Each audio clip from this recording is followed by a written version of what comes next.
Alrighty. All right. Sorry about that. Good evening. Good afternoon. Good morning. Good everything to everyone. Hi. Hello. Welcome to Of Course. It's a show about nothing and everything at the same time. I am Braden Clock Studios, and with me, as always, Mr. Blue Kiddo 4. Hi everyone, what's going on? There he is. And with us today, we have a special guest. We have Mr. RyuZ28 with us. That's me. That's him. Yeah, super special apparently. Not really. No. What's up, Ryu? Tell the world. Tell us all about yourself. Let's hear it.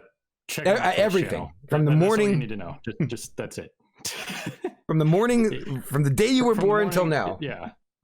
Gaming, anime, sports. That's basically me. That's you in a nutshell. Yeah, there you go. In under a paragraph. There you go. Cars, gaming, sports, anime. That's it. Awesome. Hey, oh, jeez, we just got raided. Hey, Kira, Rio Cage. Boy. Hey, dude, thank you very much for the raid. We appreciate it. Thank you. We're just getting started here with a little bit of a talkie show. What are we even talking about today? I don't even know. Thank you again. Thank you. You literally just told me what you were going to do for the show, and you already forgot. Yeah. Yes. Well, yeah. What are we doing? So, favorite TV show. Focus. Favorite TV show. All right. Got it. One I know you're gonna love, and thanks to Rio, we got a nice, lovely pet peeve. All your pet peeves. Every one of them. Every single one of them. And bullet points. Rate it worst to manageable. All of them. All right. And then we'll go with your favorite footwear. Favorite footwear. Got it. We can do this. The spectrum. All right. Should we do this as should we do like a top 5 or just a whatever? What do you think? It don't matter to me. All right. Well, I'm not going first. Let's go. Ryu, you're the special guest. It is up to you. Favorite TV shows. Give us 5. Let's go. Top 5 favorite TV shows ever. Oh man. Okay. Favorite TV shows ever. So what are the constraints for this? Do they have to be live action, or can they just be something that has just aired on actual TV? It doesn't matter what it is. It could be an anime, it could be a cartoon, just anything that's your top favorite ever. Yep. Yeah, all right. Well, I'm not much of a TV guy, honestly. Most of the TV stuff that I do is mostly sports related, but this is in no particular order, by the way. Okay. So I'm going to say Burn Notice, solid show. I really enjoyed that. Most of these are probably going to be USA Network related. Okay. Burn Notice, really like that show. Spy stuff, that was really cool. That one of my favorite, what do you want to call that? Just like cover names ever. Chuck Finley. Okay. Use it all the time. Chuck Finley. Another USA show, Suits, the one about lawyers. That one was always interesting. Guy with photographic memory. Just everything. What's her name? She's married to Morpheus from The Matrix. I always forget her name. And she's Lawrence Fishburne's wife. Yeah, his wife. She was. What's her name? She was in Firefly, and she's a big character in that show in Suits. So that's another reason to watch that. I almost said Trinity, and I'm like, wait a second, that's not right. No, not Trinity. She wasn't in The Matrix, but she plays an awesome character in that show. I always forget her name every time. I always forget it. Yeah, I can picture her face, but I can't think of her name. The special, the special one. She's Alan Tudyk's wife in Firefly. She's Zoe in Firefly. Got it. Yeah, and she also got a new spin-off based on that show too, in that same universe, which was cool. But anyway, that's 2. So Suits and Burn Notice, always solid, good shows. What else we got here? I literally have to think about it for a second here. Obviously, I'll just go with Ruby, because that's what I sit and react and discuss to every week on YouTube with my buddy Age. So Ruby, even though I've only started watching it this year and I've only watched through the series once so far, I really enjoy the show, no matter what anybody says. So awesome. It's very solidly done, and I'll have some things to say about the creator later when we're just kind of talking about whatever. But Ruby is up there, and then what else do we have? I mean, for the longest time, I was a big wrestling fan, so I guess I could say Monday Night Raw. I've watched a lot of Monday Night Raw and Friday Night SmackDown. Yeah, that counts. Back before they wrecked the writing. Like the writing, I just, that kind of stuff that makes you drop shows and stuff like that. Well, I still appreciate a lot of the the athletes in WWE, and AEW, which is Turner now, like Turner Broadcasting, they've done a really good job with their wrestling. I wish I could watch it more, but it's it's just with the pandemic and everything. That's the one thing, is wrestling of all things seems to be the weirdest thing to watch with no fans in the stands. It's really weird. I've watched baseball, I've watched every other sport with like little to no fans in the stands, and just like the production crew and like the people who actually are like characters on the show, like being part of the crowd. It's so weird with no crowd noise. Like even because they don't pump in all the crowd noise to fake it a lot of the time. So it's so weird just hearing the mat and then like actually talking to them, to each other in the ring. So I could just go with that, because I've watched a lot of wrestling in my time. I watched a few pay-per-view like boxing and MMA fights like recently, and it's the same thing. There's no one in the ring, like in the crowd. It's like weird. No, it's really weird. It's totally never weird. Mm-hmm. It's super weird to just have especially in WWE and the more like theatrical and entertainment side of wrestling, not having, like, the worst thing just for that industry is you want a reaction of some kind, positive or negative, cheer or boo. So if you get no reaction at all, that's the worst. And since they can't really judge how they're doing because there's zero crowd to respond to what they're doing, it's got to be weird. But considering how the writing's been going the last like 5 or 6 years, I mean, I'm not going to get too into it. It's just bad. Right. Nice. But Norton in chat said, House, medical doctor. Yeah. House is good. Yeah. House is good. Yeah. House is super good. And then AJ, he said his top 5 in no order would be Ruby, Gargoyles, Made in Abyss, Farscape, and I'm not saying this right, Monogatari series. Yep. Is Gargoyles, is that the am I remembering this right? Is Gargoyles the cartoon? Is that a cartoon? That's the only one that I know of. That's like the only one I know of too. Yeah. The CW. Yeah. Yep. Okay. Yeah, back when it was like Animaniacs and stuff were like a big thing. Awesome. Yeah. I know. I like them. I think they're all good choices. I'm liking this one. This is good. So why? All right. How about you, Blue? Have at it. Me? Yeah, go ahead. Dawson's Creek. Not Dawson's Creek. Although I gotta be honest, I did like the Creek. I'm not joking. I thought it was pretty damn good, but it wouldn't be in my favorite. But the Creek wasn't bad. It wasn't bad, dude. Oh, dude, I'm serious. When you get into like season, I don't remember, 3 and 4, when it's all about Joey and Pacey. That's when it's up. Dude, Pew Pew, really quick, Pew Pew, hey, dude, Kool-Aid good? It is good. Pew Pew, thank you so much for the subscription, man. I appreciate it. Thank you. That's 5 months. Thank you. Very kind of you, sir. But yeah, dude, when Pacey and Dawson, or Pacey and Joey, when they have their run, forget about it. Dawson's like in the, who cares anyway? All right, so it's not Dawson's Creek, but favorites would have to be. You sold it pretty well, though. I will say you sold that. So that's because I watched it. I saw the whole thing. It wasn't bad. My favorites would have to be How I Met Your Mother. I mean, that's like How I Met Your Mother is like my comfort show. That's like whenever I don't have to be in a good mood or a bad mood, but it helps even more when I'm in a bad mood or I'm just upset. I could just put that on in the background and I'm just happy. You know what I mean? And I could watch it straight through multiple times. It just makes me happy. Love that one. Battlestar Galactica. Like the new one in like early 2000s when they redid it. Not the original. Any of them. Never watched any of them. So I know what they are, but I never watched them. Battlestar Galactica, I that's in my top 5 easy. The TV show Lost, if anyone remembers that from the early 2000s. I do. I tried watching. I couldn't get into it. Gotcha.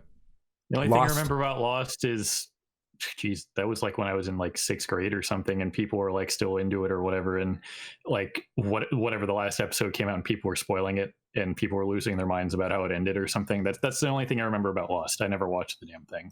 Yeah, some people were. I saw a lot of people being mad about it. Some people were mad. Yeah. Shit, we got enough. Jesus, Dr. Sexy with oh my God, 2 years. He spent $125 on this. Jesus. Dude, thank you very much, Doctor, for the 25-month subscription. Thank you. Madhouse, what's going on? Hey. So yeah, not Dawson's Creek, but yes, How I Met Your Mother, Battlestar Galactica, Lost. Oh man, why is this getting hard? This is getting a little hard. Oh, Doctor Who, easy. Doctor Who, done. Yeah, that's pretty easy. Doctor Who, super easy. And probably man, I might have to. It's going to be a tie between The Office and It's Always Sunny in Philadelphia. I don't know which one. The Office, also really good. As you started listing off stuff, I remembered some stuff. It's like to replace my two Raw and SmackDown, because it's just kind of whatever. The actuals, like, they are technically concurrent running, longest running TV shows and stuff. But to replace those, I will say Red versus Blue, because that's what got me into animation stuff in general. Yep. With Okay. Rooster Teeth. Okay. Anything Rooster Teeth is good, and I have to put Red versus Blue in my top 5, no matter what, because it's ridiculous and hilarious and amazing. And to replace the other wrestling show, I will say Star Trek Voyager. Okay. Yeah. All right. I can get down with that. Okay. And that makes me want to throw in Star Trek Next Generation. I kind of want to throw in there because that's pretty much TNG and Voyager are like, 1A, 1B. Like those are the two shows when I was growing up, like when I was super young, they were always on, because that's like when they aired, the early 90s. And, like Captain Picard was like, you come home from like kindergarten, first grade, and there's Captain Picard just on like, TNT or whatever, and you watch it. You know what? I forgot one, and I have to throw it in there because I still watch it. I still like it. Some people, I'm sure it's very split at this point on what people think about these things. I got to say, The Walking Dead. I've been watching The Walking Dead since it first aired, and I've read the comics since it came out. So, and the comic's over now, but that, to me, I still watch it. It's still new. I don't know. I like it. I still have yet to finish that. I stopped at right when they got captured, when they went to they were in the storage container, and they're like, all right, we're going to break out, and the door opens, and the whole place is... That's like season 4 or 5 or something. Yeah, that's a where while. I'm at. Yeah, That's where I'm at. I'm stopped right there. Gotcha. I haven't played it. I haven't watched it since. Gotcha. Norton said that 70s show. That's a good show. You guys ever watch that? I've never watched it in like a straight through, like a row. Like, you know what I mean? Like, I never watched the from season to season and saw like all the arcs and everything. But I thought it was all right. Yeah. I think I got through that 70s show through like Nick at Night, because when there's like nothing on, they always have weird blocks of stuff that they do. And like in the recent like year and a half, they've been on like a Friends kick, and that's how I've gotten through Friends, is like watching it between like midnight and like 2 a.m. because that's like the only thing that's on. And that's how I got through that 70s show, was it Nick at Night was just doing blocks of it, like 6-7 episodes a night, and it would just go through that. Right. Mm-hmm. Gotcha, and that 70 shows, it's an okay show. I don't mind it. I mean, you got probably one of the best dad quotes ever. I'm going to just put 70% of my boot in your ass. Yeah, sure. Yep. Red. What was his name? Red. Yeah. Yeah, Red Foreman. Yep. And Fez, I love Fez. He's already by far my favorite character in that show. Gotcha. I said good day. Pew Pew, take care. Thank you for stopping by, man. I appreciate it. Age said he thought Lost was interesting at first, but he never kept with it past the first season or so. Gotcha. It's I dig it, dude. I recommend watching the whole thing. I don't know. I really like it. Doctor said no. Always Sunny. Yeah, we said it's Always Sunny. Absolutely. Yep. Always Sunny has to be up there. Absolutely. Oh, of course, it has to be. The way around it. What about you, Blue Kid? What's yours? What's your take? I'm all over the spectrum. I was Home Improvement. Oh my God. Yeah. Home Improvement. I loved Home Improvement. Yes, I loved it. They just came out. Speaking of Home Improvement, I don't think so, Tim. But they just came out with a show based off of the original cast. It's just like a competition show. I don't know if you saw it. Assembly Required. Mm-mm. Yeah, History gave Tim Allen and I forget the other guy's name, his partner, a show on History. I forgot that started at the end of February. I was going to check that out. It's actually pretty neat because what they do is they throw like random things at people, and like 3 like creators or like inventors or whatever you want to call them, and they basically make them like as a competition build something out of it, and then they pick it, and then and you have to go a step further for the second time. Mm-hmm. And it's cool. All I remember about it is, I don't think so, Tim. Like that's what I just remember. I don't think so, Tim. Yeah, and then peeks over a fence. What's his name? What was the neighbor? Wilson? Yeah, Wilson. Was it Wilson or Wilbur or something? Okay. It was Wilson. Got it. Yeah, it was Wilson.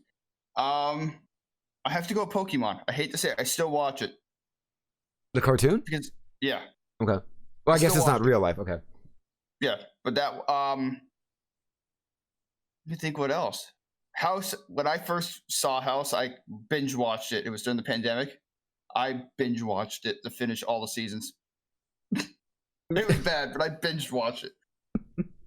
I like House because it's so structured. Again, I don't know. It's like how interesting it is. Like how much of like a sarcastic like. Right. It's like I don't know if there's an arc. I'm assuming there's an arc that goes through every season, so you have to just kind of watch it all. But like every time I just watch an episode, it's always like, oh, cool. Here comes some complicated disease, and last minute, boom, found the reason. House saves the day. Done. Yeah, but it's just like so. It's just interesting because it kind of keeps you like wanting to know what it is, or like it makes you want to guess what it is. Like you know what I mean? Yeah. Let's see here. What else? Oh God, dude, you're not kidding. After you hit like that 3 mark, it's rough. But then you start to get more. Hear like other people saying shows that kind of put you in the genre. Like, I like just thinking about it more now. Obviously, arguably one of the best animes of all time, Full Metal Alchemist Brotherhood. Easy. I never saw Brotherhood, but the whole regular Full Metal Alchemist I saw. If you enjoyed the original one they put out, Brotherhood follows the manga to a T. Okay. Basically. I'll have to look in that. I watched like bits and pieces of that, like when it was out. But I never actually like followed it because I only watched it like when it was on Adult Swim or when they did the Toonami thing. Right. That's 100%. 100% worth it to watch that in a row because the arc keeps going the whole time. It's okay. So I'll have to watch it then. I'll have to watch it. I don't think it had. I felt like it didn't have that many filler episodes. Maybe it did, but I don't think it did. Not really. No. Yeah. Having seen both of the series in their entirety, the first one took a lot of weird liberties with like anime original stuff that once you should watch the original just so you get the context, just to see how much they deviated from, the source material. Not saying that the original series is bad at all. It's fine. There's nothing wrong with it. Right. But having seen Brotherhood, it's like, and especially since my favorite character in the series is a Brotherhood exclusive character, it's just like, wow, this is just a lot of things are drastically different. Gotcha. I'll have to look into it. Let me think what else. I'm gonna go on a limb because I like food, like Chopped or like Cutthroat Kitchen, like stuff like that. All right. Because it's just interesting to see like what people can do with like the stuff they're given. Yeah, like, yeah. You know what I mean, it's like here's pork and here's like some kind of random fruit that no one's heard of, and like this, that, and the third, and it's just like a bunch of a mess, and you don't know what it is, and somehow they make like this awesome meal about it. Right. So I think that's interesting. So that's one of my favorites that I'll always jump to. That's like a go-to. And actually, believe it or not, even though it hasn't been out that long, it was Unexplained with William Shatner. I never saw it. Was that one of those like HBO whatever No, it was on shows? No, it was on History, I think, for a short time. It hasn't really I think they only did like 2 seasons of it. But basically they took like a bunch of like stuff that was like haunted or like legends or stuff like that, and he explored it in depth. Oh, okay. I'd be into it. Unexplained? I'll check it out here. I'll be the Wikipedia guy. I was very much into like speaking of stuff like that. I liked Destination Truth with Josh Gates. Never even heard of it. I like Josh Gates. I think he's awesome. But he had that show Destination Truth where he did all weird like mysteries and stuff like that all around the world, and he traveled across the world and explored it all, and I loved it. Like I thought it was, and he's funny. Like I don't know, I just thought it was cool. But he did like all that stuff. Like he did like looking for the chupacabra, wherever. Right. Or he'd go to he went out to Russia and went to like that Dyatlov Pass or whatever, and explored that. Like he did a lot of stuff, dude. Right. It's crazy. I like that stuff. Since we're still talking about Ryu's looking for what I was talking about, I have to throw in Dragon Ball Z. I hate to say it. He's like, I hate to say it. But I do enjoy it. Did you see the whole thing? Yes. Like you watched top the whole... bottom, top to bottom, left to right. Apparently there's a rumor of a second second series of Dragon Ball Super coming out. I don't know if that's true or not. Apparently that is true. According to this, there were several The Unexplained on like A&E in like 96 to 2000, and then like another one in like 2011 and 2012, but there's nothing on Shatner's. It's not spelled like actual word. It's like UN. It's with an X. There's no E in it. Huh. Oh my god. I missed one. I gotta go back. I missed one of my favorite shows of all friggin' time that Oh, I've there it watched. is. Found it? Yeah. There's no E. That's all the problem. It's the big ass picture of Shatner right here. 2 seasons, 31 episodes. Original release was July 19th, 2019, and it claims it's still going through present. Last aired season 2 started July of 2020, and the last episode was actually 2 days ago. Oh, nice. Speaking of that, now that I remember that, do you remember Deadliest Warrior?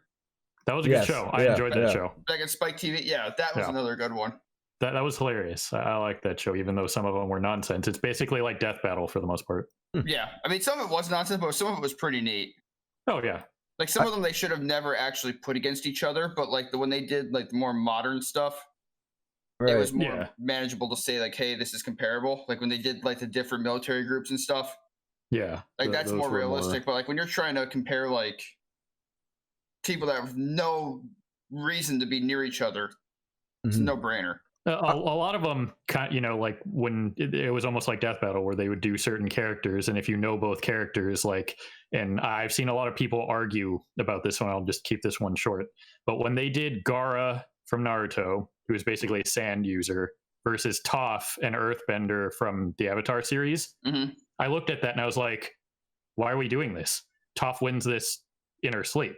She is literally a hard counter to this other character. Why are we doing this? Yes, they're similar. They use earth and sand and stuff like that. But that's all they looked at. They didn't look at everything else. They more look at like the front of each book. You know what I mean? But if you know going in, I was sitting there and there's a lot of people that me and Age have discussed this with, and he's told me how people are like, making the Naruto case. And I'm just like, no. Do you guys not understand what hard counter is? Well, even Death Battle, I don't agree with some of them, but like even Death Battle, I don't know if you saw the last one, Ryu, that they did was Mickey and Yoda. Yeah, we actually, since I have a first membership with Rooster Teeth for the Ruby stuff, you got to see that a day earlier. Oh man. But I don't know. Like we talked about that one, and I don't know. I don't know enough about Yoda and the expanded Star Wars universe, and I know nothing about Kingdom Hearts. So that was based on the information that was given by the Death Battle cast for that one. It makes sense because, Mickey had him outspeed by like ridiculous. So, Norton says Toph can also bend metal. Yes, she can. By the end of the series, she's ridiculous. Like the amount of stuff that she can do by like the time where like the next series Korra happens, because she's still around when that series happens, like 60 something years later. She might as well be like a bending god at that point. Norton also threw out, what about Dexter? You guys watch Dexter? I did. Heard of it. I didn't keep my interest though. I used to watch it with, oddly enough, Dr. Sexy Time in chat. I used to go over his house and watch it every Sunday or whenever it was on. I was infatuated with the show in the beginning, and like as it was going, I thought it was fantastic. I hated the way it ended more than it's my number one show that I hate the way it ended more than any other show out of all time. Like usually I'm like, nah, whatever, I'm okay with it. No, I'm not okay with the way Dexter ended. I hated the final season. I couldn't stand it. I couldn't stand it because the show is so strong up until then, and that's what it killed me. Absolutely killed me. He said also the Thundercats. By the way, we got two more. I got one more. I got one more too. So Futurama, quoted all the time. Can't believe I forgot about this. Yeah, arguably one of the best things ever for me. Futurama, love everything about it. I think the series as a whole, the fact that they literally make the series a complete flat circle by the end of the series, because the way the series ends, it just restarts them back to one. So the series is just a circle. And now I lost it. Yeah, Psych. This was another show on USA. This is a bit of a homer one for me because they filmed it in the town that I went to college in. Santa Barbara PD.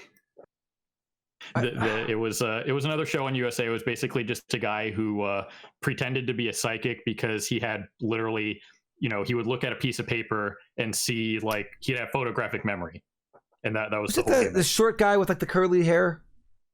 I don't know what to call him. He would wear like sweater vests. Am I thinking of the right thing? I don't remember the actor's name, but the character's name was Sean Spencer. Got it. I think I know what you're talking about, but I don't think I've ever really watched it. Yeah, their big logo was pineapple. No, I don't know. Think about that for a second. They always would. That was another thing, is in every single episode of that show, there would be a pineapple, and they would ask the viewers, "Did you see the pineapple?" Oh, really? Yeah. All right. I don't think. Yeah, I'm not familiar. Like an Easter egg, like pineapple, like it would just be hidden somewhere, or just randomly. Yeah, it would just be. Did you see the pineapple in this episode? Where was it? One I forgot. Kind of like a Where's Waldo thing. I have no idea how I forgot it because it's easily in my top 5, and it has to be there. I've watched the show about 6 times from beginning to end, multiple times throughout multiple years. The X-Files. I'm still obsessed with it. I still will watch that over and over from the beginning. Yeah, definitely the X-Files for me. I freaking love that show. Damn, I love it. All right, hold on. I'm gonna go off of the chat for Dr. Sexy time. Top Gear UK, yes. Grand Tour, nah. I feel like Grand Tour, they pulled it, like they forced it instead of just being natural like they did with Top Gear. Personally. Yeah, I'd agree. Top Gear, I mean, I like it. It's just not in like what I consider top for me. Like I'll watch it and it's okay, but yeah, I wouldn't put that like as it's a top filler. 10 or Like anything. if you're like not better and you're like, I haven't seen this in a little while, let's watch it. I mean, all those guys do great on me. Like so, I don't know. I've already wasted my time. Yeah, and this is the thing too. But we're all car guys, but I would never. I couldn't consider it like a favorite show. Like it's just not. No. I don't think it doesn't come into the range of favorite. That's too. It's kind of like it's just what it is. It's fun to watch. I do enjoy the UK one though, for sure. Oh yeah, but I mean, like the thing too, like the reason why I wouldn't make it like a top car show for me. Like, don't get me wrong, great show and all, but when I look at car shows, like I want to learn things about them. I want to be like, all right, we're comparing this, and this, and they go through all of it and they put it all through strenuous tests that make it a comparative type deal. Mm-hmm. And they really don't. Like they just do something random. Like, hey, we're gonna build the fastest who built the fastest lawnmower? Oh, by the way, here's a Ford GT. Like, I just want to have emotional reactions. Like that's like the TV shows I watch. I want stuff to happen. That's like I want to cry. Like I want to be upset. Like I want characters to like die or just do things that are upsetting. Or that's what I don't know. I want like drama. Based off all of my choices, I watch a lot of drama stuff. I think. Good stuff. Top Gear UK was probably the best produced TV show ever made. I mean, it was definitely was. I think it was the highest produced show in the UK, wasn't it? Or the highest. It was. There was like 20 some seasons of that. I think it was like 28 seasons or 26 or something like that. Yeah, I think it was the most expensive show to create. I think like that or something in the UK. Yeah. They did have really good chemistry. I completely agree with you. it's just like as far as my favorite shows, like things I'm going to rewatch, it's going to be like Dawson's Creek and stuff.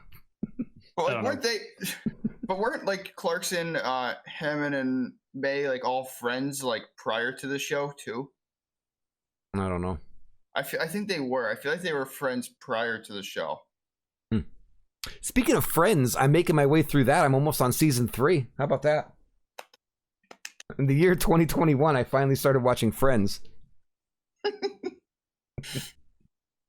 And I still think Chandler's the best. I still think Chandler's the best character next to Joey. I don't like Ross, and I love Rachel because I love Jennifer Aniston. And that's kind of where I'm at with the whole show. It does not look like she aged at all from. No, I love her so much. Like I really do. She's like my celebrity crush. Would be Jennifer Aniston. Not a bad choice. Not a bad choice. That is not fantastic. A bad choice at all. I'll get my way through it. What do you think, Ryu? Do you got any more shows? I think I'm tapped out. As you guys were talking about, I think I remembered everything I wanted to. It's worth mentioning anyway. Yeah. Right. There's all kinds of stuff that I do watch that I do enjoy, but it's not really worth mentioning. Right. I gotcha. Man, what else do we have? Oh Pet God, peeves. pet peeves. Yeah, somebody else Oh, has here to we go go. because I might have time. I have a lot, I'm sure. So let's see here. So we're gonna have 3 hours of Brandon talking about what irritates him the most, and probably about 2 hours of that is just streaming stuff. Right. I, however, have something lined up for you guys from, I don't know when you guys were talking about movies, but my producer is waving this giant Post-it note at me that she likes to do. She likes to put these giant Post-it notes up on the wall from our anime sessions. Hold on. I'll come and get it because she can't be on camera for reasons. So I have to go get this thing. All right. I can just imagine, like, someone just reaches their arm around the side and just slaps. I imagined I imagined a 2x4 with one Post-it note at the top. So this is what she considers a Post-it note, by the way. This is what's lining my wall right now. That's a Post-it note. I don't even know what to do with her. If she wasn't flyer. competent, she'd be fired. She won't even tell me her name. So if you guys can't read this, this is the BCS, short for Burning Clock Studios, list of grievances. Oh boy. And there's a list of grievances on this giant piece of paper. Why does it just say nerd on it? Yeah, the top one is nerd, mind you. However, a couple weeks ago, they were talking about, you guys were talking about something like how Star Wars is like timeless and how certain movies wouldn't stand the test of time or something like that. Yes. Right. So she took it upon herself to make me go out and find the list of top grossing films of the last 20 years. Oh boy. Oh, Jesus. So Oh, here we go. this is on this list of grievances. Of the amount of crap on here is truly impressive that she's racked up on you. I don't even know where she found the time to do So this. wait, really quick before you go. So is this a list of movies that are going to test? Like, are these a list of movies that are going to stand the test of time in the same way that, like, say, Star Wars or Indiana Jones would? Right. So this is a list of top grossing films from 2000 to 2020 because you guys were talking about the 20-year time span. Okay. So I figured, okay, let me put this list together, which I didn't have to. Wikipedia did it for me, but I still had to look at it. So I'm just going to kind of cherry pick a couple of them because just because it grossed a lot of money doesn't necessarily mean that it was good. Right. So there's 100 of these right here. So we'll do like 10. All right. And there's a couple of them that are obviously series. So I'll just start with number 1, which was the top grossing film of the 2000s. And this was by a total of 1.6 billion with a B. Okay. You guys want to take a guess at what movie this was? This movie beat out Lord of the Rings, Return of the King, worldwide gross by 1.6 billion worldwide. And this is in the 20-year span from between the years 2000 and 2010. So it wasn't Titanic because that was late 90s. Now, Rio, is this wait, what the heck was I gonna say? Like, was it at like, is this overall like from the 20-year mark, or is this like the first like opening day type deal? This is how much money it made In general, the year that it came out. Okay. Fast and the Furious. No, Avatar. No. Yeah. Oh shit, Avatar. I forgot about that. Yeah. Avatar's worldwide gross was 2.7 billion with a B. Mm-hmm. But now, do we really think that Avatar is going to be? That's what I was going to say. I just wanted to put that out there as like that was the top grossing film. I honestly think Avatar is overrated. It's a ripoff of Pocahontas, and that's all it is ever going to be to me. It needs the other parts. It needs like a sequel. It needs to be like a trilogy. Yeah, they've been making a sequel for years now. Yeah, I completely forgot about it. We can make fun of James Cameron as much as we want, kind of like the whole South Park episode with the James Cameron thing. That was hilarious. Right. Mm. But I won't say it was a terrible movie. It's just I don't see all the the general hype behind it. So I'm just going to leave that there. I'm not going to say that as a movie that stands the test of time. Right. I for one, I want to throw it out there that I like James Cameron. I think the guy's the master of the sequel. Dude, the guy did Terminator 2 and he did Aliens. Both stand on their own. Yeah, they're both. Yeah. Yeah. I'm just saying this particular movie is overrated. massively, in my opinion. I kind of agree with that. Yep. Okay, so here's something that I think will stand the test of time just because of its fandom. Every single Harry Potter movie is on this list. All right, I agree. Oh, I yeah. agree. I agree. Oh, yeah. I agree. That's, Harry Potter's still big to this day. Yeah, I'll agree Oh, with yeah, that. absolutely. So I think having not been a Harry Potter fan at all, like having talked to our booty man, like in his stream, because he's a big Harry Potter guy, I think it was last year or the year before, I literally sat down and I was like, okay, I got on Hulu or wherever the hell I was able to watch all of these that they were giving them all. And I was like, all right, I'm just going to sit down and watch these in like the course of like a couple days. And I was like, okay, I get it. Is it my favorite thing ever? No. Is it good? Yeah. I mean, I prefer Lord of the Rings over it in general, which is also on this list, mind you. Right. But I think Harry Potter will probably stand the test of time, honestly, just as I think it will too. Yeah, I think it will. Maybe not as a singular film, but you guys were talking about Star Wars at that point. It's a trilogy. So yeah, I should have added that to that. Movies Harry Potter as like a series will be there forever. Well, also in Disneyland or whatever, they have like Harry Potter. They have the alleyway or whatever. You can go visit like the alley and. Yeah, you can buy all the stuff and. Well, they did that. Well, they have the Star Wars stuff now too. That's becoming a big thing again. Now you can create your own droids, and now you can do lightsabers and everything. Right, because they own it and they need to make money out of it. Right. Yeah, but see, but that's the thing that'll attract people to Disney World too. Never bet against the mouse. Disney owns everything. If you like probably Google search and see where like Disney, what they have, like what they're tied with, like all the other corporations, it'll blow your mind. It'll blow your mind. They are tied into everything. They are a conglomerate. Like they're into everything. It's a lot. I know it's a lot. There's probably stuff that we don't even know they're tied to. That they have even like just a 1% finger in. You can't bet against the mouse. You never do. All right. So as I said, Lord of the Rings is also on that list, and I'd argue to say that easily could stand the test of time, just like Star Wars. People will be talking about it, 50 years from now. No problem.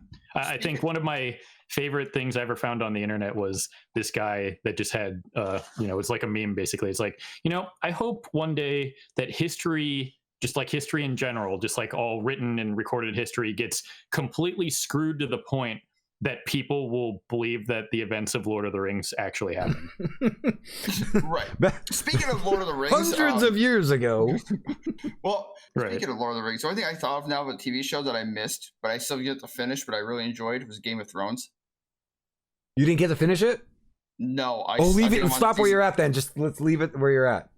I'm at like season 6. Yeah, just stop. That's a good place for you to just don't finish it. That bad. Just remember all the things that you loved about it. Don't worry about finishing it. You'll be fine. Now, I'll tell you everything I loved about that show. The fact that I didn't watch it and buy into the hype. I didn't buy into the hype. It was just a good show. Because I like that kind of stuff, like the old like Middle Ages type stuff. Yeah, I dug it. So, yeah. Anyway, so we got 2 out of that one, so I think that's reasonable. So I got a couple here that people might have forgot existed, because man, I sure did. Here's one. This was top 25 grossing, mind you. Okay. The Chronicles of Narnia, The Lion, the Witch, and the Wardrobe. You guys remember that? I remember reading the book. That was a thing. I remember reading the book. That's like that. Book? It's like that Christian Mr. Tumnus. Thing. That's the only thing I remember for that is Mr. Tumnus and Aslan. The only thing I remember. It was like that. That was like that Christian thing, right? I thought it was. Wasn't it Christian or something? Yeah, it was like the lion was like an allegory for Jesus or whatever. Okay, something like that. Yeah, or God or something. Yeah. I think I read the book when I was younger, like younger. I didn't see the movies or anything. Did they ever come out with all the movies for all the books or no? I think they came out with 2 or 3 movies, because I know I went and saw the first 2 at some point because I got dragged there by people in high school. I remember the first one, but I don't remember any of the other ones. That's why I was asking if they ever did make them or not. I'm pretty sure they made at least 1 more. I know there was a second one, but that's all I can confirm off the top of my head at the moment. Dr. Sexy Time is asking if any of us mentioned South Park on the TV show lists. No one mentioned it. I do really like South Park, but it's South Park can be peaks and valleys. That's the only problem with it. Yeah. It's a filler for me. That's all it is for me. It's You just can't- something else on I TV really and- enjoy, the characters and stuff, and the majority of the satirization of everything, because they those two guys, Trey and I forget the other creator's name, but they swing at anybody. They don't care who you are. They're going to take a swing at you, and that's what I appreciate about it. They don't care who you are. They're going to take a swing at you if they think it's going to be funny, and usually they're pretty damn spot on. With me, like with my list of TV shows, like my favorite TV shows is when they were on TV. There's shows that like when they air live, I watch them. You know what I mean? Like when Lost was on, I was excited for it's Lost night. Yes, it's Lost night. You know what I mean? Right. Like You that was schedule, and that was the end of it. X-Files, all of it. I watched it when it was live, and and they were like, that's the idea of my favorite TV shows. Like South Park, I don't watch it I don't even know when it's live. I have no idea. I just eventually see it. You know what I mean? And I like it. I enjoy it. But that's why it's not my favorite, because I don't. You know what I mean? Right. I guess that's a good way to explain it. Yeah, I'll agree with those movies though that they'll definitely stand the test of time. I don't know. Oh yeah. But that they're like that's like pretty classic by now. Like Harry Potter is definitely classic, right? You know what I mean? Mhm. Right. All right. So the last one from the 2000s, so 2000, 2009. This one actually cracked top 10. Shrek 2. Does Shrek do it for you? I don't mind Shrek. I've seen them all. I think it's okay. It's funny. I like Eddie Murphy, all that stuff. It's funny. But I was not expecting this was that. top 10. Especially the second one. Shrek 2 sniffed billion worldwide. Wow. Think about that. Shrek 2. Number two, that's weird for a sequel, because usually sequels are like, nah. I feel like they do play the Shrek movies on TV in like reruns and stuff like that. Like they play them on TV the way that they play Star Wars on TV, where they just start coming at you for a day. Yeah, yeah. Fast and the Furious is another one. Yeah. Is Fast and Furious going to stand the test of time? No. I mean, I like it for what it is. Anything that Vin Diesel and The Rock are in, I'm going to go watch it. I've been a fan of that franchise since the first movie, and I love Paul Walker. I mean, he's on the wall behind me. I have the commemorative I hate poster. how they got away from the car thing to it though. Like the first one was like, all right, yeah, this is cool, modified. Go to street races. Go to giant meets of people, and then it just kind of like there, and then it just went. And it went then like, they became murderers. Right. Yeah. Then they became like an international like team of like special opt people. But I don't know. It's kind of like things in like. I think I mentioned this in chat before when we brought up Fast and the Furious was, certain games and stuff like that with WoW, where people say, well, don't you just miss being the simple adventure? It's like at the end of the day, the Fast and the Furious thing is literally just character progression. It's like at a certain point, do you really think if they had made the first movie 7 times, basically just slightly differently, would have done as well? Probably I don't think it did. It would have. Probably not, but that's true. And I accept it for what it is. Just like at best, like a B action movie, which it's never going to compete for anything. But we all know the Academy's garbage anyway. But right. I still enjoy those films for what they are. And just you've watched all 8 right now, so you're already committed. So you're like, well, all right, keep going. Exactly. And speaking of that, moving on to the 2010s, the first couple of Fast and the Furious movies did not crack the top 50 in box office, by the way. Really? Furious 7, however, interestingly enough, comes in at number 7. That was 1.5 billion. That was a good one, though. Yeah, it was good. See, 7 was the one when Paul Walker died, wasn't it? 2015, yes. They all blend together. That's probably why, because everyone went because of him. Exactly. Because I don't even know if there's another one. I remember seeing another one made a lot of money worldwide, but it might have not cracked this top 50 list of just flat out worldwide box office, which a lot more things than, I mean, let's face it, inflation cracked $1 billion, because 39 movies made over $1 billion worldwide in the last decade, as opposed to like 5 previously. Okay, there it is. Yeah, 8. Fate of the Furious made over 1.2 billion as well. It's number 17. So 7 and 8 are on here, but like 6, 5, none of those ever cracked anything. Will that stand the test of time? Probably not. I'll remember it because I'm a car guy and I enjoy it. Like I Right, said. but it's not one of those that it's not like those other things. Right. So, Doctor was saying that to show how old that series was, they were stealing tube TVs, VCRs, and DVD players in the first one. Right. It's like what, 99? That one was 99, 2000, something like that. Yeah, they were serious. Like he was looking. It's like, oh man, they got DVD players in there. It's like, oh my god, that's like $100,000 worth of equipment at that time. Yeah, you have thousands. That's gonna be like a whole warehouse and then some DVD players. Just before to even think about it, before that movie came out, right? Before it came out, we all had cars, and we already had that stuff before it came out. At that time, though, before it came out, this one guy we knew, John, he had a 3000 GT, right? And he was all into like audio and sound stuff and all that kind of stuff. So he had his DVD player coming out of the dash and all that kind of, or like the screen coming out of the dash, and video games. He, for whatever reason, decided to have multiple video game systems in his 3000 GT. The video game systems were a Nintendo 64, a Sega Dreamcast, and a PlayStation. PlayStation 2, I think. PlayStation out here in California, people would just have like their trunks completely modded with nonsense. Basically, it's like, oh man, I have my PS1 or PS2 hooked into my trunk here. That was like the thing, though. That was the thing. Like, thank you very much for the follow. I appreciate it. Thank you. That was the thing. Like back in like that when Fast and Furious came out, it was like who had the craziest body kit, who had the weirdest, like who had the weirdest stuff. Like no one really came like for engine modifications. They just want to know how crazy you can get with like trunk layouts and the body kits and paint and stuff. And then they just kind of see it like now it's transitioned. Oh yeah. Whose wheels do a split the most now? Oh, what, the stance stuff or whatever is? Yeah, that's so stupid. I hate it. I'm sorry if anyone likes it. I know. I'm not a fan of it. I like cars that go around turns like faster than not. Like I don't know. I don't like to make cars. Hence why my Volkswagen does not look like that. I don't like to make cars do worse than they're intended to do. It doesn't make sense to me.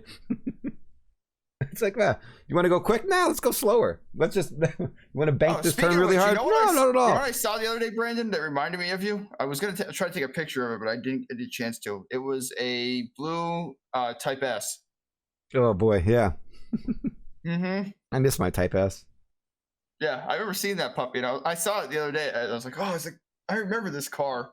The RyuZ has a Z28, I'm assuming. By the name. Yeah. I do. I still have it. I've taken good care of that car. It's still 96 Z28, still functions. Not that I have much cause to drive it these days, but it's still out there. It still works. It's still the car that I'm going to keep. That's awesome. Because my dad was a mechanic his entire life and taught us to take care of the shit that we had. Right. There you go. Blue Kid's got cool cars now. You got good stuff. I have my, oh Jesus, you want the list? Let's see. Let's give us the list. All right, so I got my 99 GSX that I have not driven in about 7 years because I refuse to drive it in Pennsylvania roads. I have my 15 GTI, my Mark 7, which is my partly daily. And then I have my RDX, and then I have my Silverado. Awesome. I know. I wish I got to bring that Eclipse out. It's been sitting, and I'm afraid to drive it because the entire car but the rear quarters are carbon, and it's on street radials. And I'm afraid to drive it on the street because I know the way the roads are and everything. I just don't want to drive it. Right. Unless you feel like dying, I guess. Right. That's what it is. It's just that, but even a rock chip hits it. It's all fiberglass. It's going to shatter. I'm not going to ruin the carbon fiber on it because some idiot wants to do a cool burnout at leaving a car meet. Right. Doctor said, I remember when you wanted to make your car faster with mods or prettier with nice paint. I actually miss my Celica at times. Celica to Looks and his Evo to drive. Yeah. The Doctor had a really nice Celica back, candy apple, like legit, like, because everyone was like, oh, candy apple. No, this was like, no. It wasn't like your granddad's candy apple. It was like when you looked at this thing, something was organically living below the paint. You know what I mean? You know what I'm saying? Like, do you ever see those paints where like, they're it's so deep that it looks like it looks like that actual, it's like something's living below like this much clear coat. Like it was just extremely nice. Very nice. Speaking of car shows, since we're talking about cars, bringing up car shows, well, I think if we're gonna, since Doc was talking about this, arguably my favorite car show, Counting Cars, with Danny. He does custom cars in Vegas. I love some that of them guy. though. He murders. Like he should. Oh yeah, he has some of the stuff that they do. I've kind of face palmed at, but just as a show type in general, I really enjoyed that show when it was a thing. He's not that chopper guy, is he? Who am I thinking of? Is the show on? Is the show on AMC or not AMC? One of those shows, like the History Channel or something like that. Counts Customs is Counting Cars. Yeah, this is Counts Customs in Las Vegas. Okay. I must be thinking of one of the motorcycle guys out there. I have no idea. You're probably thinking like American Chopper, like with the Tuttles or whatever from back in the day. Yep. It's kind of similar. I mean, they just do restoration work and custom stuff. Okay. I thought there was another guy out there in Vegas though that does like Counts Customs does some awesome stuff, like some of the cars. Like he doesn't go overboard with some of them. Like some of them, he makes them look like the way they should. But then there's times it's just like, why? Right. Yeah. I mean, some of the times, I will say I face palmed at some of the designs. But when I go back and look at it, it's like, oh, that's what the customer asked for.